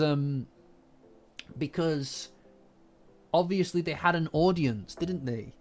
Right? Momo and Okarun had an audience of Turbo Granny and Bega and Rokuro. They were all there for it. They saw all of it, and they're aware of it, right? They do look very they do look similar. They could be, you know, like they could be not human. They could be not human, and they could be wearing disguises just like the Kitos. I'm curious about that myself. Maybe they're subterraneans. Who knows? But anyway, yeah. So it's going to be interesting. Like and it looks like Seiko is pretty much better. It looks like Seiko is pretty much better. I mean, she's just sitting on the bed rather than in the bed at this point. So I presume she's going to be going home, and maybe it's possible that this might represent the first kind of post-arc like dinner, like proper post-arc dinner for a while, right? Like, it's quite possible that they're all going to get home at the same time, and you know, like I've said this in the retolds quite a lot, but the after arc dinners, I always feel like the after arc dinners represent a kind of reflection of the current kind of equilibrium of things, right? So obviously a story in its most basic form, a story represents an equilibrium. Now that doesn't need to be good necessarily. It can be one where everybody's dissatisfied, but there is a set existence, way of life, situation, and then across the story, disequilibrium, things change, and then at the end of that story we have a new equilibrium. So the dinners represent the steps in that, like each of the kind of states of equilibrium, the bit where you can plant a flag and say, this is how the characters are right now between the arcs. Where do we go from here? And typically what Tatsu will do is he will display the tensions between the characters. They'll talk about the victories in the last arc, or what it is that's coming up next, something like that. Each of these settings, these dinner settings, is really important to showing us the dynamics between all of the characters that are currently occurring. Having everybody all together in this situation, with Momo not having her memories, Turbo Granny just being back, obviously Rin and Koki having lost their powers and stuff, it's a bit of a mess at the moment. It's going to be a bit of a mess, I think. Everybody's going to be kind of like a bit off, I think. There's kind of a bit of a powder keg, right? It's a bit of a powder keg at the moment. And yeah, I mean, I'm intrigued. Obviously, some people have been floating the idea that Momo might have a bit of a crush on Zuma when he arrives. I don't think that they'd ever take that massively seriously. But I could see, like, a chapter or two being dedicated to working through something like that, just because it adds a little bit more tension between Momo and Okarun. It doesn't mean that it's a serious thing, nor will it go anywhere, because that would necessitate us keeping Momo without her memories for a very long period of time. I don't really see it as a problem. I could see it as a thing. But purely, again, always remember that whenever these things occur in Dandadan, it's not to create a love triangle or anything like that. It's to create a circumstance or situation in which Momo and Okarun can overcome something and get closer. It always serves the core relationship. Yeah, and we've already seen Zuma and Momo had kind of not a proper moment, but something that if Okarun didn't exist and the series began then, you would take it for a romance a romantic kind of scene, right? Where they're walking through the castle and all the lights and stuff show up around them. It's cute. I don't think that it's romantic because Momo was fully involved and interested in Okurun, right? But my point is that you, in a generic sense, in a vacuum, you could see that as a romantic setting. He already kind of said to Gigi and him already on the plane have had that kind of like moment of tension regarding who Zuma talks to, i.e. talking to Momo, which maybe indicates that he has some kind of interest in her. And Momo has no memories. And he looks like Ken Takakura. We said that the minute that he showed up in Danmara. You know? I wouldn't have a problem with it as long as it's fucking short-lived. Right? As long as it is short-lived. Because Momo is not... I don't think Zuma would be that guy, right? I don't think Zuma would be that guy anyway. To take advantage of somebody who's lost their memories, right? But also, I just don't think that this is the kind of series that lingers on that stuff anyway. But I could see it happening, or at the very least, Okurun getting jealous about it and see how he reacts to it, right? Because we've obviously, like another thing. Think about when Gigi showed up, right? Think about when Gigi first showed up. Okurun was very jealous, and he went about it in all the wrong ways. And it did help him realize what it is that he wants, but he went about it in a lot of the wrong ways. Opening up the jealousy can of worms again can not necessarily be put in there to make Momo and Okurun less stable, or to create a love triangle, which I don't believe we're going to get. But it could be introduced in order to bring back some of those things that we've already seen from back then, when Gigi was first introduced, and see how Okurun goes about it this time, right? Like, that was a thing that happened, right? And we've already seen other things that have already happened in regards to Okurun and Momo kind of replaying themselves through similar settings, and we've seen Okurun do the right thing in these situations, right? I wouldn't be against seeing this, and just to see how Okurun deals with the situation. He doesn't deal with jealousy like he did back then, right? And we saw that in the Space Globalist arc when he saw that Gigi helped Momo get to sleep with his powers and stuff, right? Like, that was a big moment for him, and he overcame it, and he pressed forward, because that's the kind of guy he is. I'd fucking be happy to see that. You know? I'd be happy to see that. A little bit of tension is fine. It just puts that fire into the situation a bit. You know? Yeah, I mean, I wouldn't want it to go anywhere. I wouldn't want it to be like a fucking arc-long, oh, Momo is in love with this guy now. No. Like, no, I don't want that, right? I don't want that, and I think that would be unless it was executed perfectly, I think that would be a mistake. But I don't see the reason why we can't do that to introduce or to push forward Momo and Okurun's relationship so that we can see how Okurun deals with the situation. And I think that he wouldn't disappoint us. I think he's a good lad, you know? But anyway, fuck it. Tatsu never misses, guys.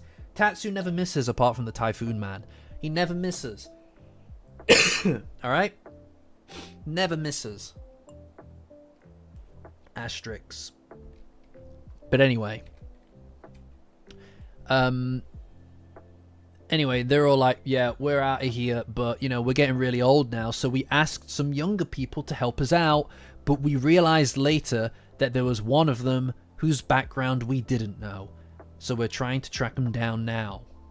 And then we get a shot of Mangiro. Right? I'm glad that you guys like the Typhoon. Maybe, look, I haven't gone back to reread the Typhoon. I haven't gone back to reread the Typhoon Man stuff, right? It might be that I was just exhausted at the time on a week-to-week thing with the Tiny Momo stuff kind of, you know what I mean? I'll go back and reread it, alright? When we've gotten to the next dinner scene, I'll go back through this whole arc and reread the whole thing, okay? I could just be being biased about it. Well, I think that these these guys, these no, I don't think that Manjiro's the betrayer. It's quite possible that Manjiro was the person responsible. It's quite possible that Manjiro was the person responsible for getting these younger recruits for them. Like, obviously, there's some kind of background organization to all of these people that hunt yokai and stuff. It's quite possible that he put together the list of people to go there. So through him, we'll be able to track down who Shinobi is. We might learn more about Shinobi going forward, right? Like in this next arc, it's quite possible that that's where we're going to be going, and discovering more about her, because she's a bit of a big question mark at the moment. And it's likely that he shortlisted the people who were sent to help them, so it's through him that that they appeared. I mean, look, how did they know where to go? How did any of these people know where to go to, or what to look for, right? It's quite possible that Manjiro was the one, because he stayed behind, right? Like, he stayed behind, so it's quite possible that he was getting people together to go and deal with it. And if that's the case, maybe he fucked up. Maybe Manjiro is the guy who fucked up and let Shinobi slip into the ranks, right? And I think that we're going to learn more about her very soon. Yeah, 720, right? The moon thing is crazy to me. The keto thing is crazy. I really think that the keto thing was purely to coincide with the anime. I suspect that it was purely to coincide with the anime at the time. Yeah, I know. I want to learn more about Shinobi as well. Anyway, that's where we're at. That's the end of the chapter. And we have no hiatus. We have no hiatus, guys. How good is that? Right? Isn't that great? For making him a bootuber. Oh my god.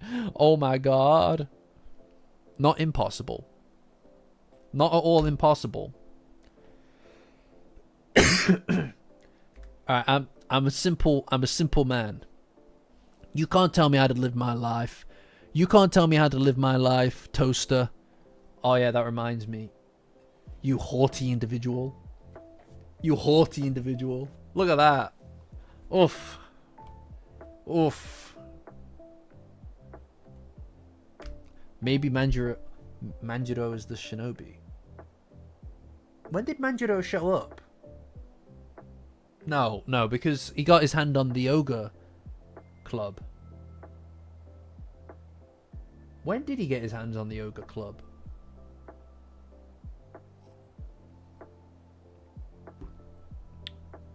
When did he get his hands on the Ogre Club? Hold up. Hold up a sec.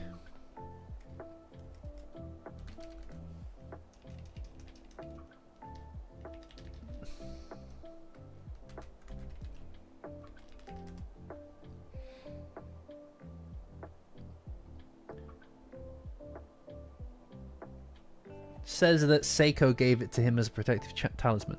I'm kind of... I'm forgetting the way that this arc went. When did... Man, there is so much that still needs to be explored, by the way. There is tons that still needs to be explored with this.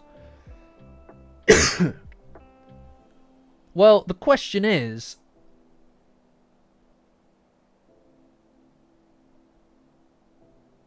When... Oh, man, I'm losing the plot here with this a little.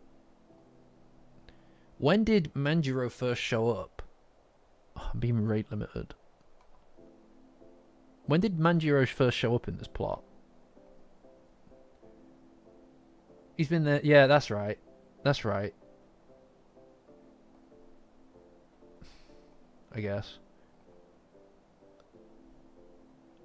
Okay. And you know what? This requires more exploration on my part.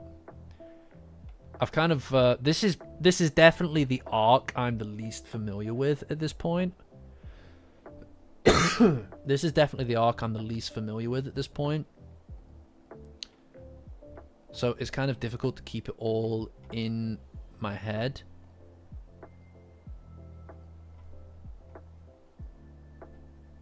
No, I know that he first showed up with the evil eye. I mean in this arc. Yeah, see, this is what I was thinking, Human Dynamo. I was wondering whether or not she's been, like, masquerading as Mangiro the whole time.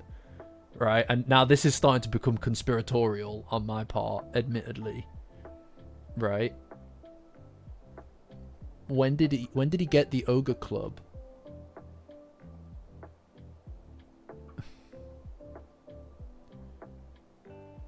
Yeah.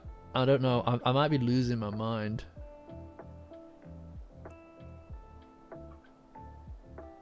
I might be losing my marbles here, gang. Or they have a private jet. I mean, maybe.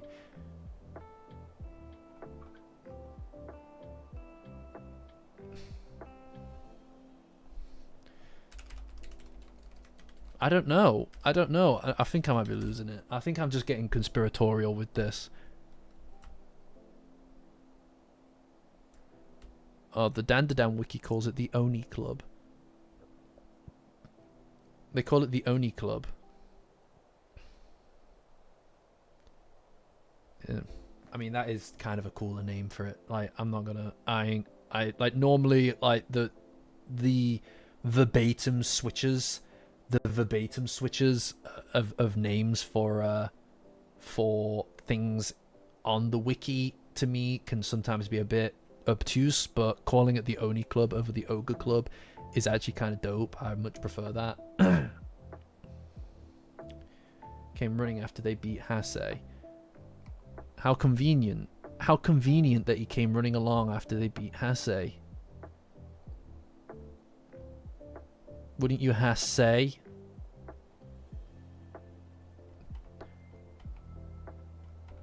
Man, that fight was badass, by the way, and when he kicked the shit out of him. When he beat him. It was so good.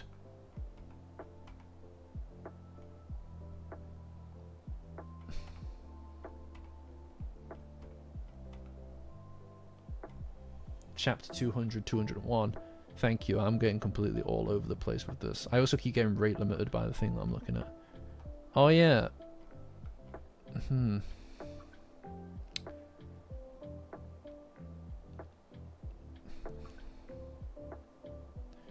Interesting. I'm sure it's nothing. I'm sure I'm just losing my mind with this.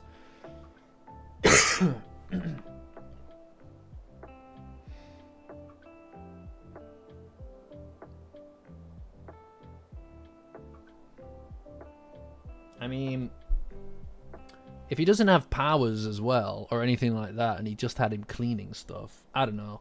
I might be losing my marbles here. I might be losing it. Alright, but like, it is weird, I guess, that they knew exactly where they were going and stuff, right? Yeah, I know. You know what it is? I don't trust anything anymore with this stuff. I don't trust anything with this stuff anymore. I don't know. I don't know. Now you're getting crazy about it too, Mark. Now you're getting crazy about it too.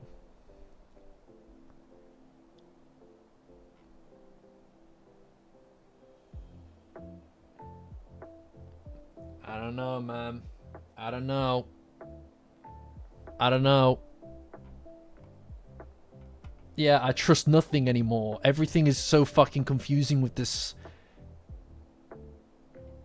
You don't know. None of us know.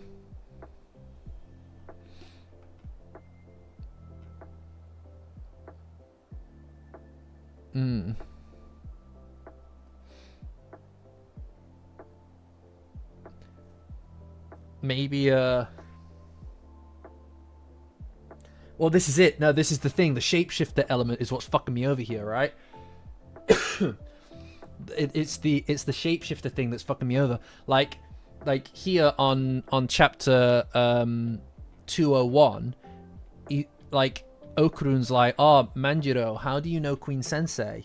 How do you know Queen Sensei? And then he's like, oh, didn't I tell you that she brought me a student for an exorcism once? And it's like, who's the student? Maybe that's the shapeshifter. I don't know. You don't know. Who knows? Yeah, he doesn't call him Okurun for sure. Yeah, I know. This is it. This is it. Like, maybe he's been body snatched. All right? Maybe he's been body snatched this whole time. I mean, like, CSG made a point. CSG made a point of saying to his guys, to his absolute goobers, he made a point of saying to them, oh, we need to become friends with the group. We need to become friends with them in order to understand what it is that they do. No one's even tried. No one's even tried to become friends with them. Unless they already had somebody in the ranks to begin with. You know, maybe it's all linked, man. Maybe it's all linked, dude. You don't know. You know? He did say that they were looking. Look, I'm not crazy, okay? He said that they need to become friends with them. That's what he said. That's what he said. So it's quite possible that he just thought, let's fast track that. Let's fast track that with a shapeshifter, with the shapeshifter girl.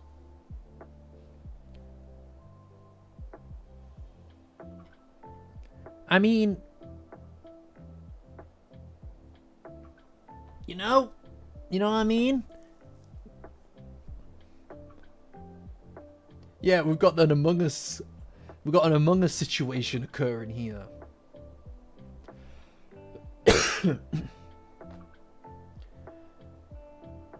Yeah, I know, maybe friends. I know, can you imagine that? I don't know, maybe he was shapeshifting the whole time. Or maybe just some of the time. You know? Alright, catch you lol. Yeah. Well, maybe. Well, this is another thing as well, right? Like, I don't think that Mangiro and Seiko really communicated about this.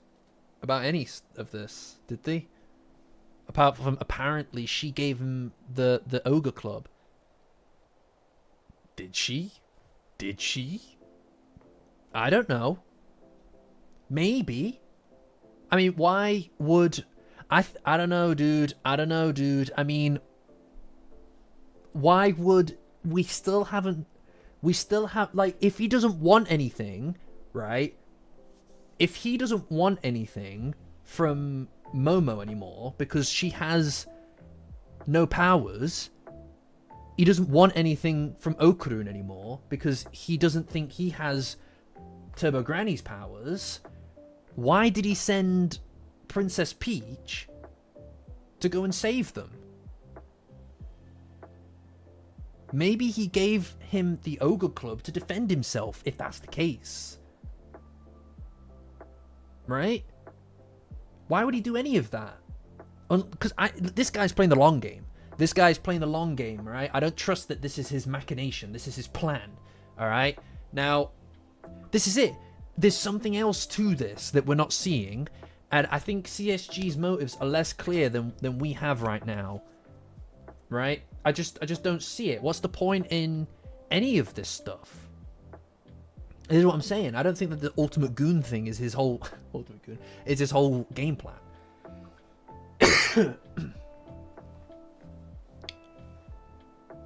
Yeah, I don't know.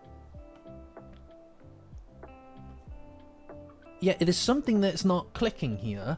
And if Mangiro isn't Mangiro, then it's very possible...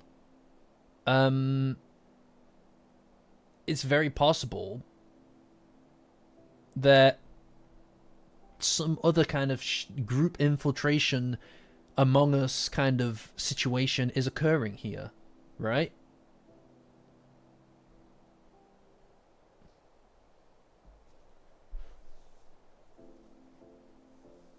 I don't know, man.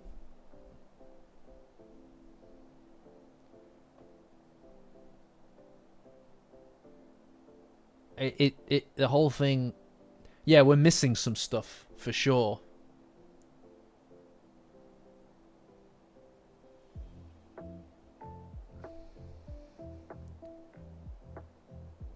You know, and he knows a lot. Mangiro knows a lot about what's happening here. Mangiro knows a lot about what's happening here. I'm reading his explanation, and he knows everything. He's like, by the way, there's this crazy competition. It's like, yeah, maybe he's just been told about it, but who knows?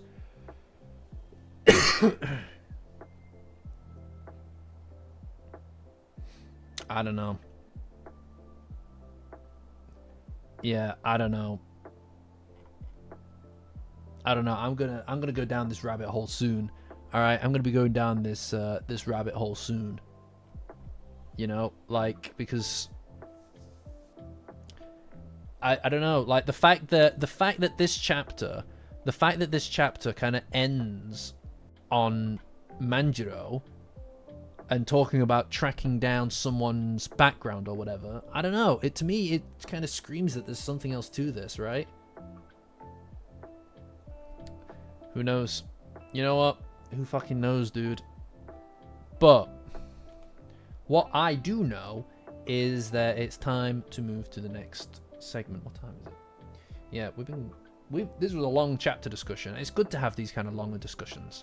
I've enjoyed having the longer discussion, actually. So I'm trying to find my bookmarks. Here we go. Alright. Alright, sick. Oh, what? That's crazy. No way. I see that you've updated it. Yes. Of course, pomade. Of course, pomade. Of course, pomade. You know? I didn't think of a good segue. I didn't think of a good segue. I didn't think of a good segue to pomade. So I'll just jump into it. I mean, guys, we are we're really oh fuck, I've still got goddamn streamer mode enabled. Hold on, gamers. Hold on, gamers. Blammin' heck. Yeah, awesome. No, we're you know, it's good that we can sit here and we can have these kind of discussions, right? Because like one thing that I've been thinking about recently, right? Because I'm obviously working on a piece of content. I'm hoping to get it's written, it's fully written. I'm hoping to get that edited up ASAP. So recorded tomorrow and edited as much as I can get it done for the weekend. We'll see. Next week release. Let's go. It's not Dandadan. Those of you on Mount Olympus are aware of what it is, but it's not Dandadan this time. I think you'll like it. You'll like it. It's not a permanent new direction for the channel. We're still Dandadan focused. But you know, I'm gonna start splicing other stuff in. Otherwise, we just blow through all of our Dandadan content, and we'll have run out of stuff to say by season 3 in full video form. So I'm gonna try and appeal to other kind of areas as well, whilst remaining Dandadan focused. But as I work on that in the background, something that I've kind of been like exploring a bit today, actually. Is other channels, right? I've been looking at other channels and seeing what it is that they do, and how it kind of compares against what we do for the streams, for instance, right? Now, a lot of comparable channels when it comes to what we're doing with the streams are chapter review channels, right? They're very much focused on reviewing chapters for a variety of different manga and stuff like that. And when I was looking at it at first, it's like, oh man, you know, like the growth that we have here is kind of off and on depending on how the chapter goes per week. But a lot of these chapters, these channels can be quite, you know, busy every week. And it made me, initially I was kind of like, oh shit, what the hell, right? Like you know, people are kind of growing at a faster pace and stuff. But then I was thinking about it from a more us as a community kind of perspective. And these streams aren't really about growing the channel, right? Because they don't really grow the channel. This is about and it was originally not about that either, and I haven't geared any of the content towards that because that's not the point. You know what I mean? Like, the point is community. It's to reinforce the community, to kind of strengthen our ability to kind of engage and discuss and inquire and explore all of these different things, without having to just rely on video content, which is really the main thing of the channel, right? This is the stuff that kind of is the spaces in between that. And to me, it doesn't really matter if we have fucking 30 people watching or like, what, 130.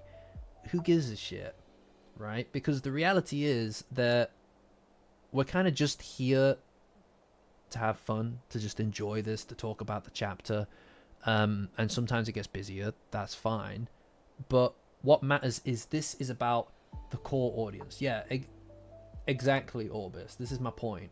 It's about the core audience for me.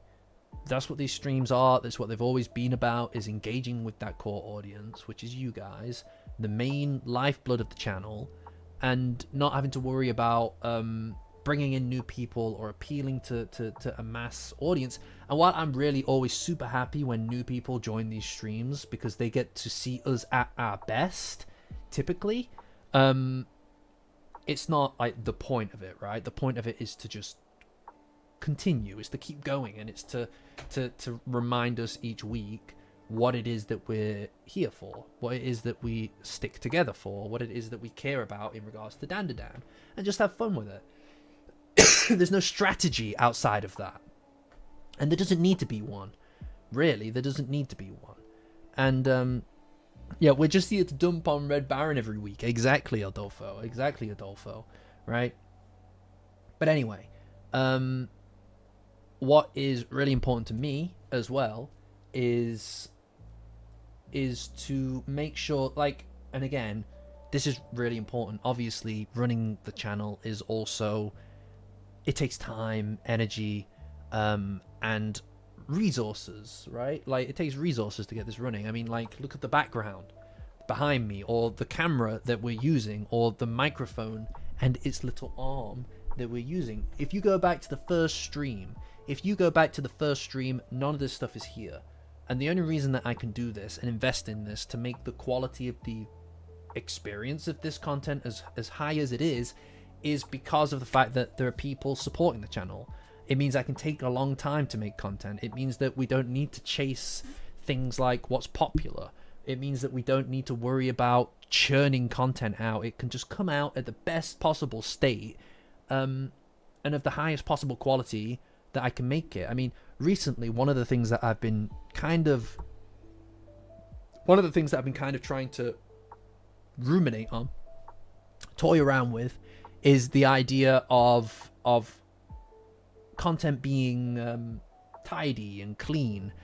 One of the things that I kind of started to slip into last year, and I don't think you guys notice it necessarily, but the content became cleaner and cleaner to the point where it, to me, was too smooth.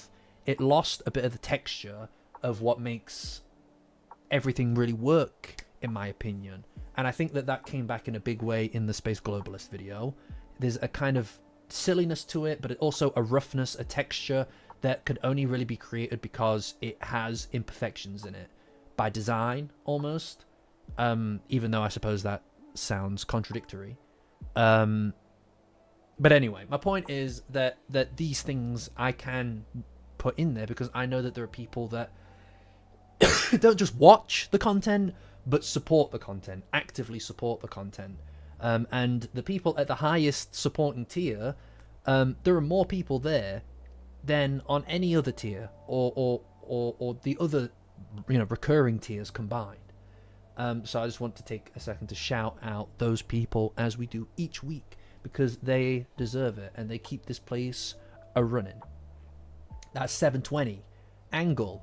Blissy Cat Vampire. Oh, Blissy Cat Vampire. Yeah, because of the cat vampire. Because she wears cat vampire. Dandadan. Dandadan is crazy. 5th Gram, haughty toaster. He's very haughty. Hoopster, Lord bearing support, chat pillar. Orbis, Quentin Tarantado. Sarah, Squid Empress Jellies. Wolf, your favorite scented candle. Zero, Jersey. The Big Pickle. And Tim Kai. The ever illustrious Tim Kai. Nice work, guys. Thank you, as always, for supporting the channel. I try my best to keep things, you know, as much worthwhile as I can. It's not easy with just me, especially because I can't just release normal content, never mind extra content. But this week, guys, everybody who's on Mount Olympus, and also anybody who was just recently on Mount Olympus for the last month, anybody currently on Mount Olympus will be getting the intro to this next video this week. All right, so don't worry about it. You know, I hope you're excited for it. Could it be a little louder? Big Pickle. Are you happy? But yeah, so get excited for that, because it's around the corner, guys. All right, it's around the corner, and thank you for your support. You know, February's been one of those months where support has like rolled. You know, I've had new people signing up, and there have been people who have left, so it's been a whirlwind of a month.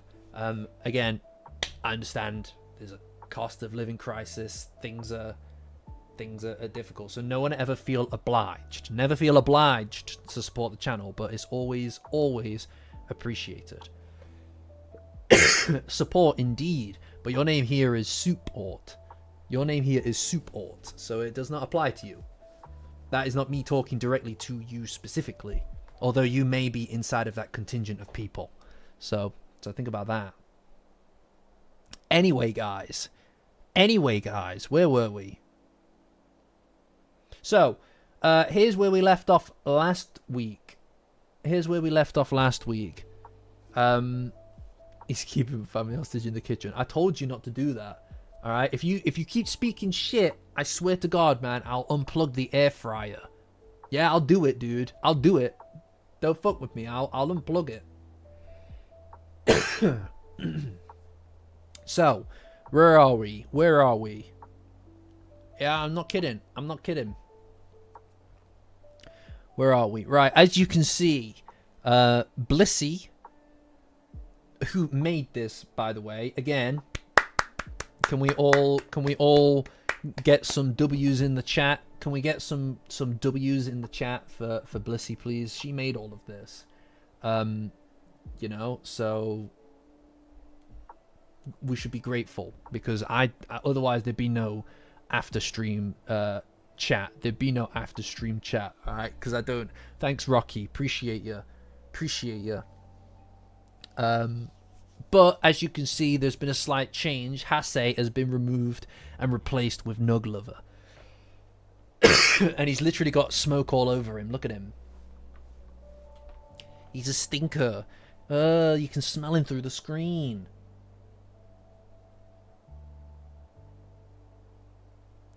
Right, so we've got 13. We've got 13. We've got a 12. Oh, I'm going to have to use a fucking 20. That means I get to roll it more times. All right, here we go. Yeah. 10. The Hanged Man. The man is hangeth. Is there a middle point? Is that the middle point? I think it is. Alright, let's go. So, the Hanged Man. Let's go to the other place. Oh. The Hanged Man.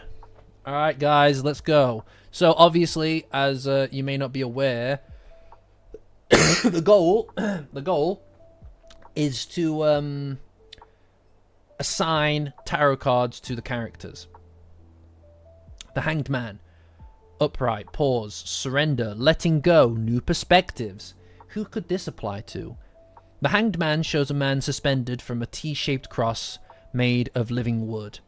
He's hanging upside down, viewing the world from a completely different perspective, and his facial expression is calm and serene, suggesting that he is in this hanging position by his own choice. He has a halo around his head, symbolizing new insight, awareness, and enlightenment. His right foot is bound to the tree, but his left foot remains free, bent at the knee and tucked in behind his right leg. Jesus. His arms are bent with his hands behind his back, forming an inverted triangle. The man is wearing red pants representing human passion and the physical body, and a blue vest for knowledge. The Hanged Man is the card of ultimate surrender, of being suspended in time, and martyrdom and sacrifice to the greater good. Peony. We think Peony. Yeah, you know what? That is not bad, actually, is it? Peony Weenie's not a bad shout for that. That's actually quite good, because he went off and he went to become a mercenary.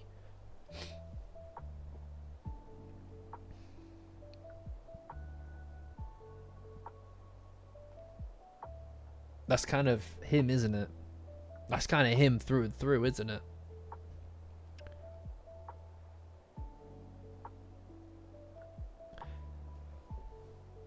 Some of these are easier than others. Some of these are easier than others, and some of them fit perfectly. Like Wheel of Fortune is just Turbo Granny all the way through, right? It's just all the way through Turbo Granny. Anybody got any other suggestions? Anybody in who's lurking, feel free to let us know. Otherwise, you can obviously just wait for the polling. You can wait for the polling to occur.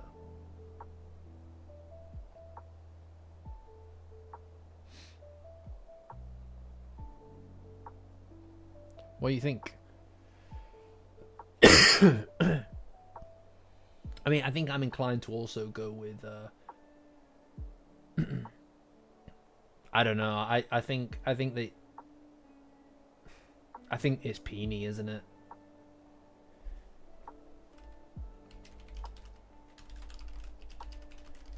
Like, of all his character traits, it feels like this is the one that, this is the one that would really apply. You know?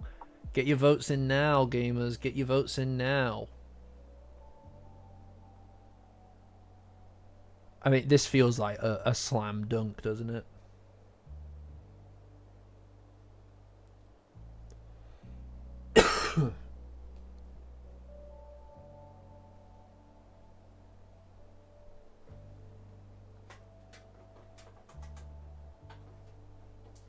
Feels like a slam dunk. I'll run it for 3 minutes. Run it on for 3 minutes, guys. A whole year. Oh my god, Janny at the last minute. At the last minute. Oh my god, when all seemed lost. That's amazing. That we've got people in here who've been fucking members for a whole year. That's crazy. Thank you, Janny. Thank you, Janny. And everybody else. Look at all the Vermolas. We've got Vermolas in the chat, by the way. We've got Vermolas in the chat, everybody. How cool is that? That's amazing. Thank you. I genuinely appreciate it a lot. I know. We've got a lot of Vermolas in the chat now. By the way, those of us who are on Mount Olympus, I am thinking about cycling through a few of the emojis that we have here with some of the newer ones that we might want to use instead. Some of the ones that are a bit more popular, like Crashing Out. I'm a big fan of Crashed Out. We'll be discussing that on Mount Olympus soon.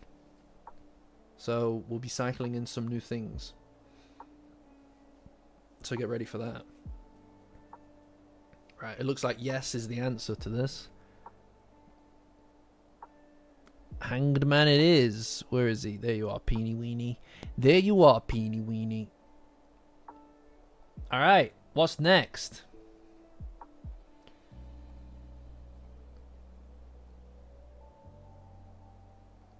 Oh, we can use a 12 now, can't we?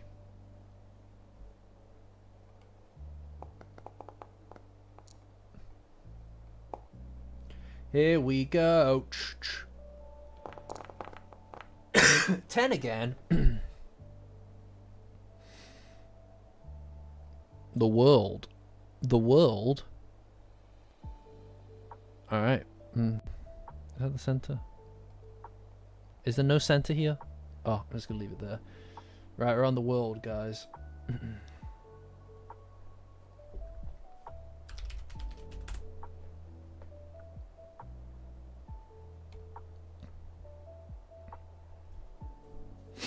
Completion, integration, accomplishment, travel. The world card shows a naked woman wrapped in a purple cloth, dancing inside of a large laurel wreath.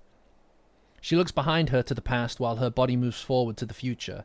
In her hands are 2 wands or batons, like the one the magician holds. It's a symbol that what was manifested with the magician has now come to completion with the world. The wreath is circular, symbolizing a continual cycle of successful completion and new beginnings, because, as the woman steps through the wreath, she is completing one phase, but beginning another, almost straight away. Around the wreath are 4 figures, a lion, bull, cherub, and eagle. Similar to those in the Wheel of Fortune, both the world and the Wheel of Fortune speak to the cyclical nature of your life and your progression through its cycles. The 4 figures represent the 4 fixed signs of the zodiac: Leo, Taurus, Aquarius, and Scorpio. They are symbolic of the 4 elements, the 4 suits of tarot, 4 compass points, 4 seasons, and 4 corners of the universe. They are here to guide you from one phase to the next, bringing balance and harmony to your journey. Oh, god damn. Damn. Let's see what we got.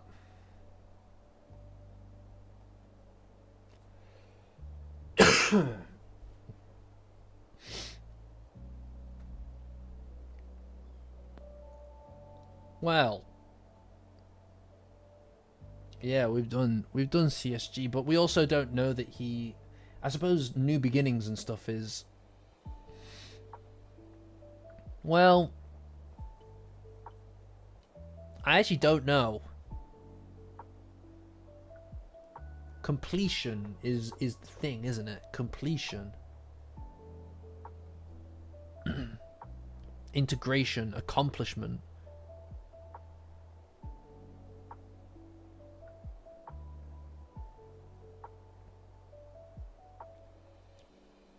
That's kind of difficult.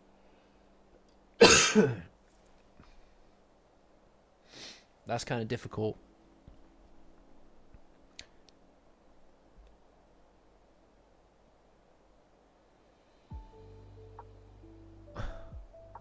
Success, completion, new beginnings, because as the woman steps through the reef, she is completing but one phase, but beginning another one almost straight away. This is a really hard one.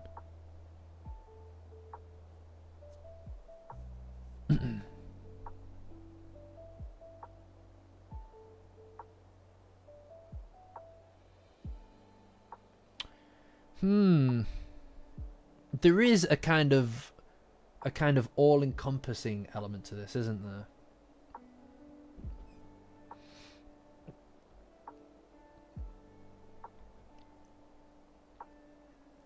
Banger. What makes you think banger, guys?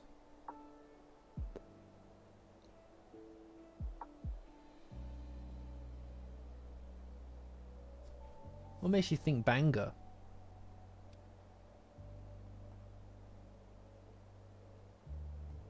I really don't know.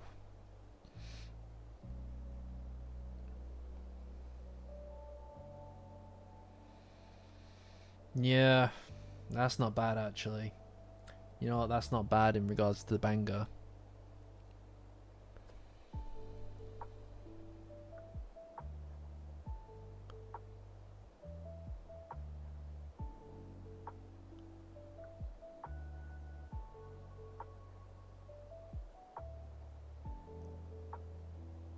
I suppose you also could say because she's old, generally speaking, and she's shepherding in the next generation, you could say that that is the end of one journey but the beginning of the next, right?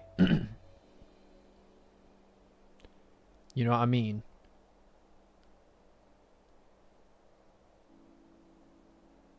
Cyclical nature of life, again, is that idea of guidance, almost.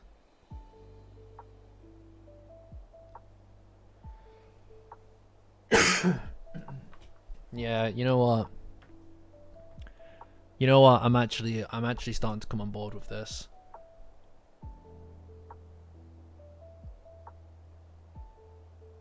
Seeking personal closure as well is like a negative kind of reflection of it, isn't it? And she never really did that, I suppose. Or rather, in the pursuit of not having to kind of go through more grief.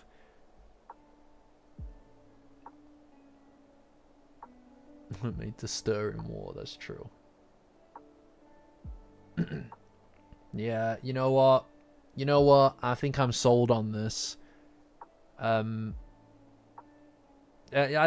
disagree with you, support. I don't disagree with you, but I do think that this maybe fits better. This is a really tough one, but I do think that you might be on point with this. I think you might actually be on to something with it.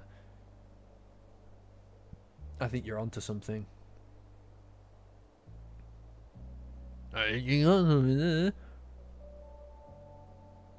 He says, I think you got something there.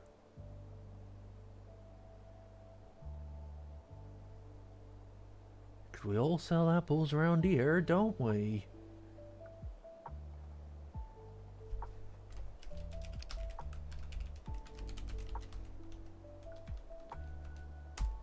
And raspberries.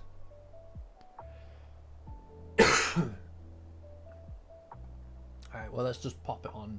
Let's just pop it on here.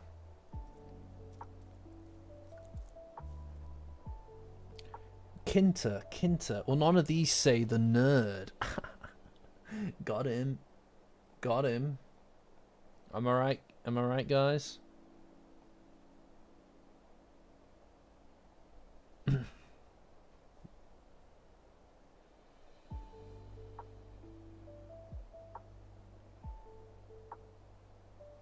That's true. But he's... I think this worked with Banger.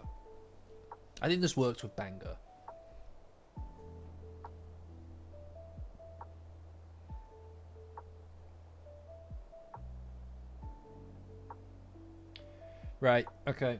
You guys talk amongst yourselves. I'll be back in 1 second. I'm watching you. Don't go anywhere. I'm talking to you.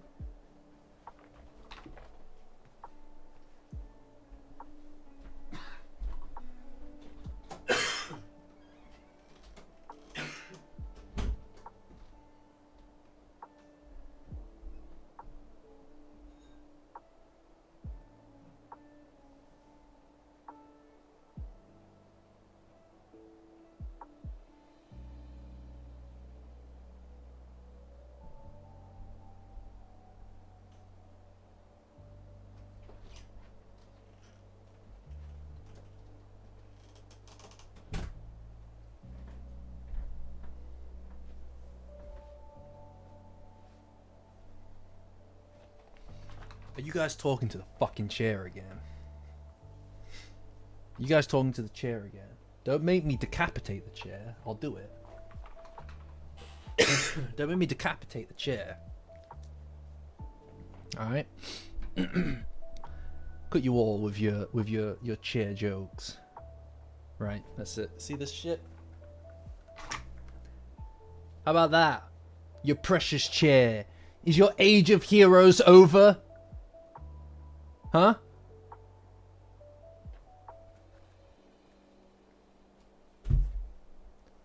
Yeah, that's what I thought. Okay. Hopefully that reminds you guys who runs the show here. Alright? Alright, Shadow, catch you, dude. My foot's cold. Sorry, guys. It looks like it goes to Banger.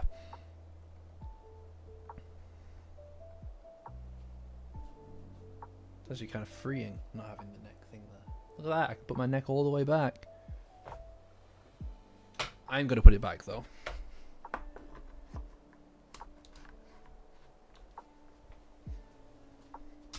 There we go. Right, let's do one more. Let's do one more. One more.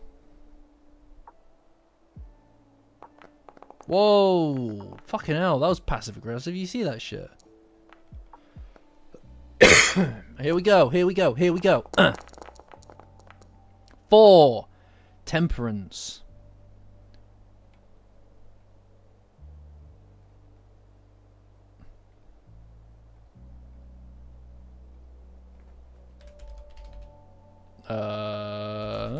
Was it with an A? Yeah. Balance, moderation, patience, purpose. The Temperance card shows a large winged angel who is both masculine and feminine. She wears a light blue robe with a triangle enclosed in a square on the front, representing that humans, the triangle, are bound by the earth and natural law, square. The angel balances between 1 foot of rocks, between 1 foot on the rocks, expressing the need to stay grounded, and 1 foot in the water, showing the need to be in flow. She pours water on between 2 cups, symbolic of the flow and alchemy of life. In the background, there's a winding path up to a mountain range, reflecting the journey through life. Above the mountains hovers a golden crown encased in a glowing light, a symbol of taking the higher path and staying true to one's life's purpose and meaning. Interesting.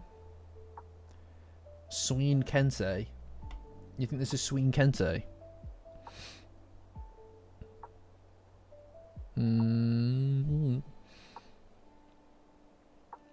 So it's kind of like going with the flow a bit, but also it's like it's kind of tricky because it's kind of like middle of the road as shit. You know what I mean?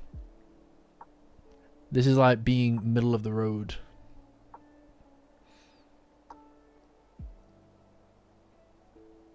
Yeah, I know Madge, like we've kind of gone through all of the chapter stuff now, dude. But we also felt that between bouts of absolute purest joy and spite. I also felt a little bad for him. Hopefully, you watch the stream later or something. But this is kind of like life, treating life as a balancing act, right? Who does that apply to?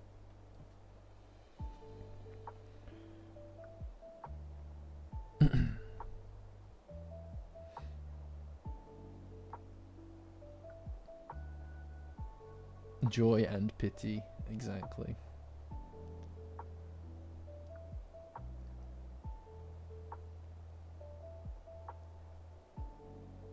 I mean, you could make the argument Vamola, right?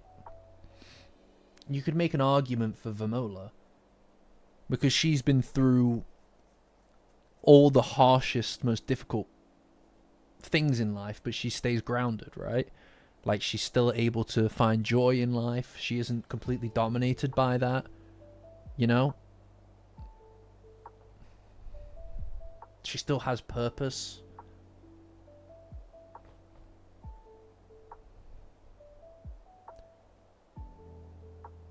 Like, generally speaking. I mean, like, I feel like the reversed side of these is relevant, right? Like these are kind of like virtues almost in excess. You know what I mean? Like finding life's purpose in spite of going through the you know, the worst parts of life, I think is symbolic of being between the rocks, but also, you know, being open to going with the flow of things. You know?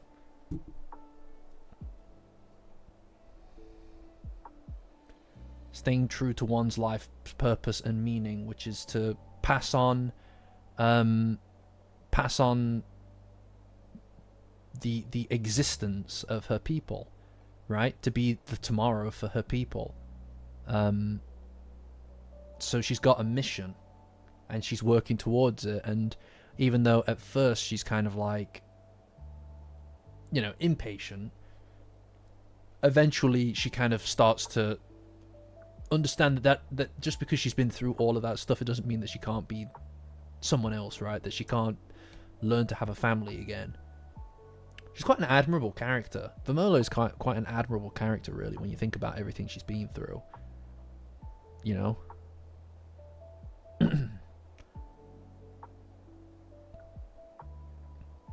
I mean, if you were to treat masculine and feminine as less of these are specifically masculine traits and these are specifically feminine traits, like holistically, if you were to kind of treat them as just conflicting traits or two sides of the same coin of any trait, you could make the argument that finding joy and purpose and kindness and happiness, even when growing up on a battlefield, is that exactly, right? Can love bloom on the battlefield, guys?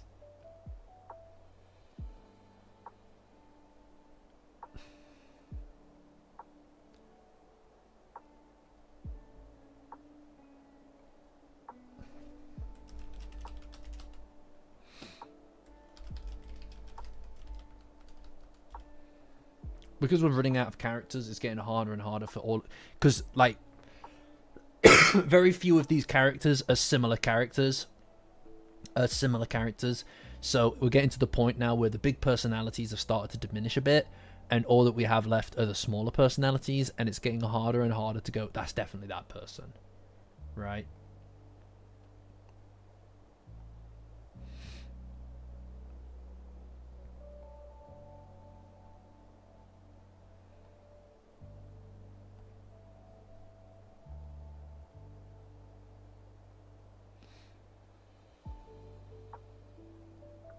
Yeah, that's not bad as well. Yeah, I mean, I suppose you could make the argument. You could make the argument that, well, I don't know. This is a really tricky one, to be honest.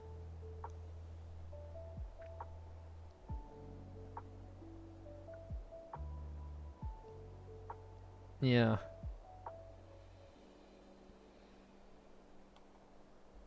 Let me see. I suppose you know what the problem is as well, right? Because like you're saying, like Kels, that makes sense.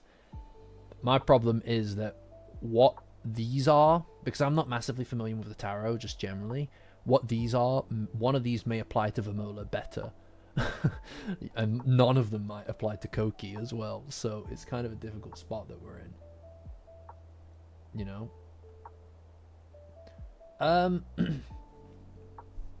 Vimola is, I don't know about morally pure, because morality is yeah, purpose in music.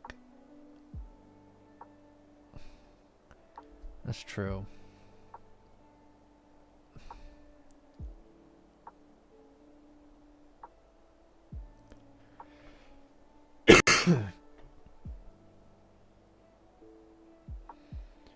I suppose you could also make the argument as well that she, as a human, being bound by earth and natural law, is less about the fact that you're bound by, like, physics, and more so bound by social elements, right? And Koki was very much stuck in a kind of, like, really negative feedback loop in regards to the fact that of her confidence and the way that she grew up with her family and stuff. Yeah, exactly. Expectations.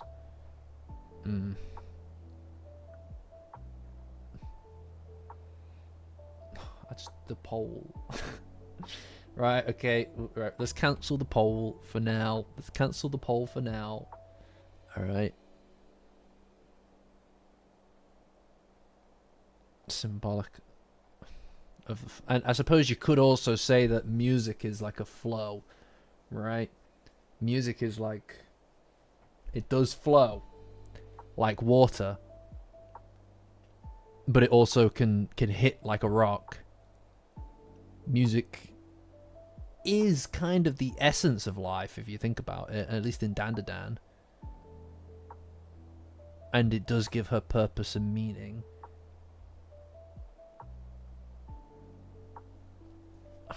Oh no. Right, it looks like we're going to be doing... Okay, right, I think we're going to do Vimola.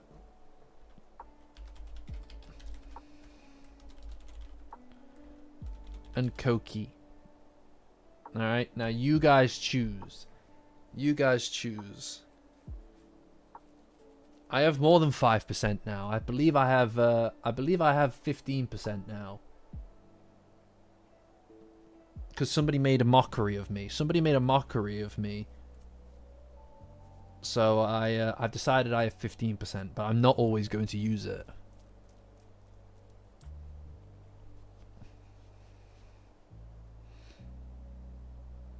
The other cards we have are the Emperor, the Fool, the Sun, the Devil, the Tower, Death, the High Priestess, the Lovers. I suspect that this might be Taro. The Hierophant, and the Star.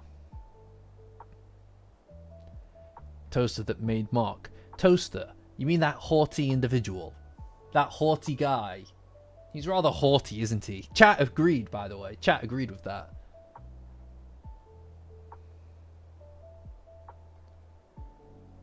Well, if we decide to change, we can.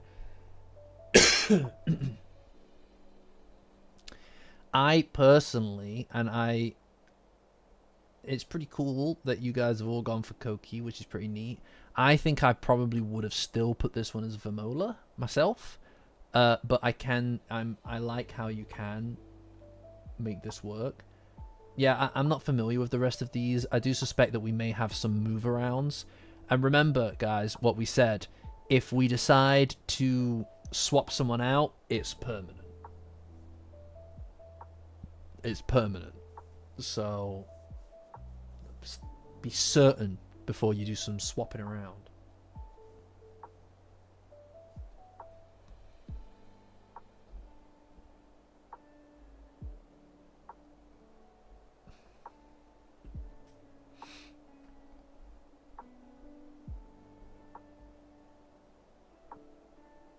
Yeah, Bega is locked in now.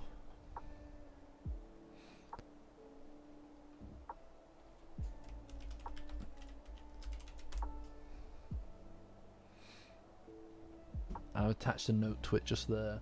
So it's official. So it's a fish. So it's a fish, yo.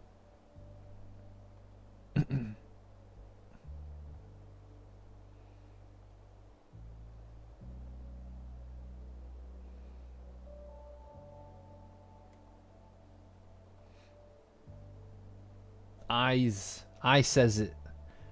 I've decided it's permanent. If we swap one out, the person who we swap it into, like who we apply the swap to, is a permanent change. All right, it looks like it's Koki. Nice work, guys. Wee. That were good. That were good, weren't it? All right, that's where we're at. Okay, guys, I'll let you take a pic. Take a little snapshot of this bad boy.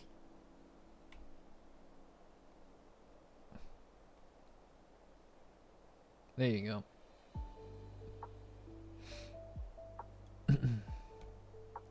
I'll pop that into the Discord. I'll pop that into the Discord where it's nice and safe.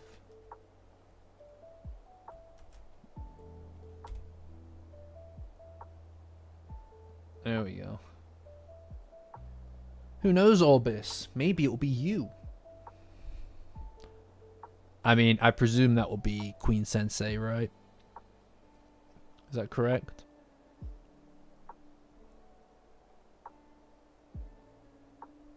But anyway, that's good.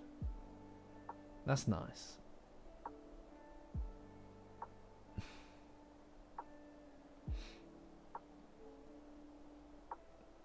Kinta for sure.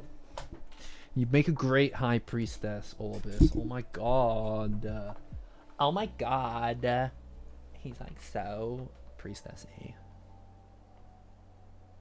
To make it Seiko. Well, we might be able to swap. Another essay. Well, this doesn't have the same level of dedication that the character one did. Remember that shit? That was crazy. Do you remember that? Remember when we moved in fact, support, I think that's when you first started supporting the channel, wasn't it? It was for Ida. That's what it was for. It was to get Ida moved up to S rank and secured there, wasn't it? That's crazy. That's crazy. Interesting. See, that's it. That's the thing. That's it. Yokai for Ida. That's pretty badass. No, that's fair. There's a good reason, you know? You know? That's a pretty good reason for it. I can't lie. You know? That's not bad.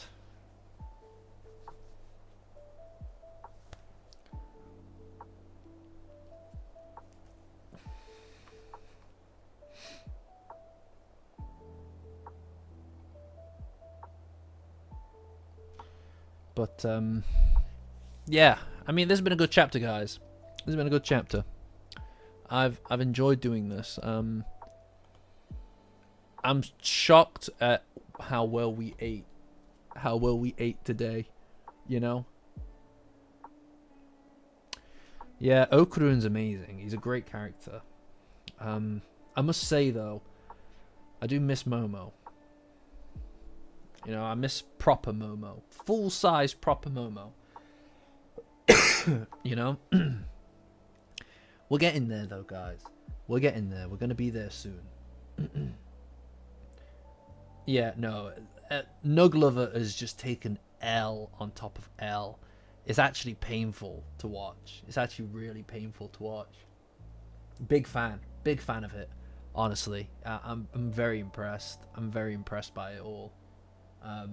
But you guys just taken so many fucking losses, you know. Gen Alpha lingo. You should have heard when we were talking about lux maxing last week. We're going about lux maxing last week. God damn, I dropped a lot of is that Alpha or is that Gen Z? The lux maxing thing. You know what? I don't care. I just realized I don't care. Don't tell me. I'd rather not know. I'd rather not know.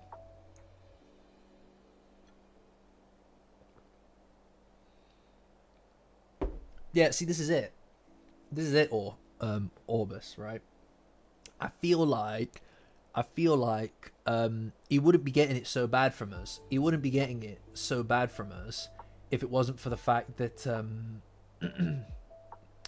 that he really deserves it. No, you told me. I said, don't tell me, dude.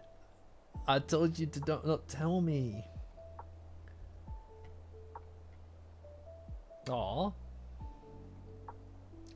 This guy in a box. This guy in a box. Oh man, that is... Look. Here you go. Look, it's Sky in her box. How cute is that?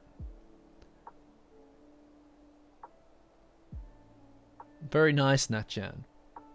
I know, no Skycam again.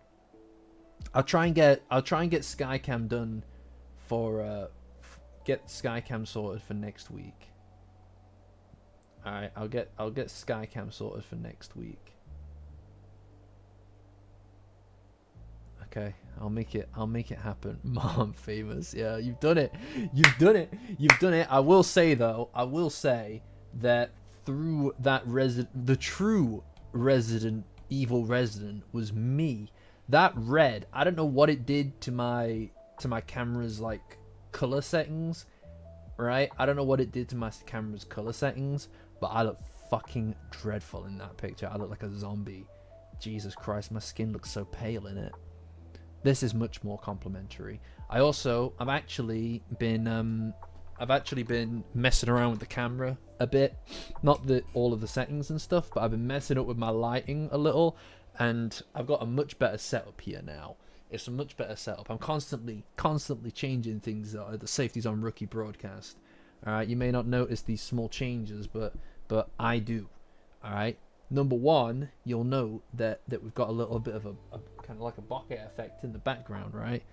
Because the background's slightly more blurred than I am, to create a bit of distinction between me against the background. The purple light is kind of slightly on my hair now as well, a little bit, which creates this kind of, it's called a halo effect, right? Which kind of brings me out from the background even more. And also my lighting now is slightly askew rather than directly at me. So it creates a slightly more natural color, you know? And the shadows are a little bit more pronounced in a more natural way. So I've been messing around with that a bit. Been messing around a bit. If you guys could see what this looked like, it's ridiculous. Alright, Valius, thanks for joining. No, it's ridiculous. This whole room is ridiculous. It's become a studio room. It's really cool. You know? I've got a camera. It's on its little tripod over there, just standing, facing me. You.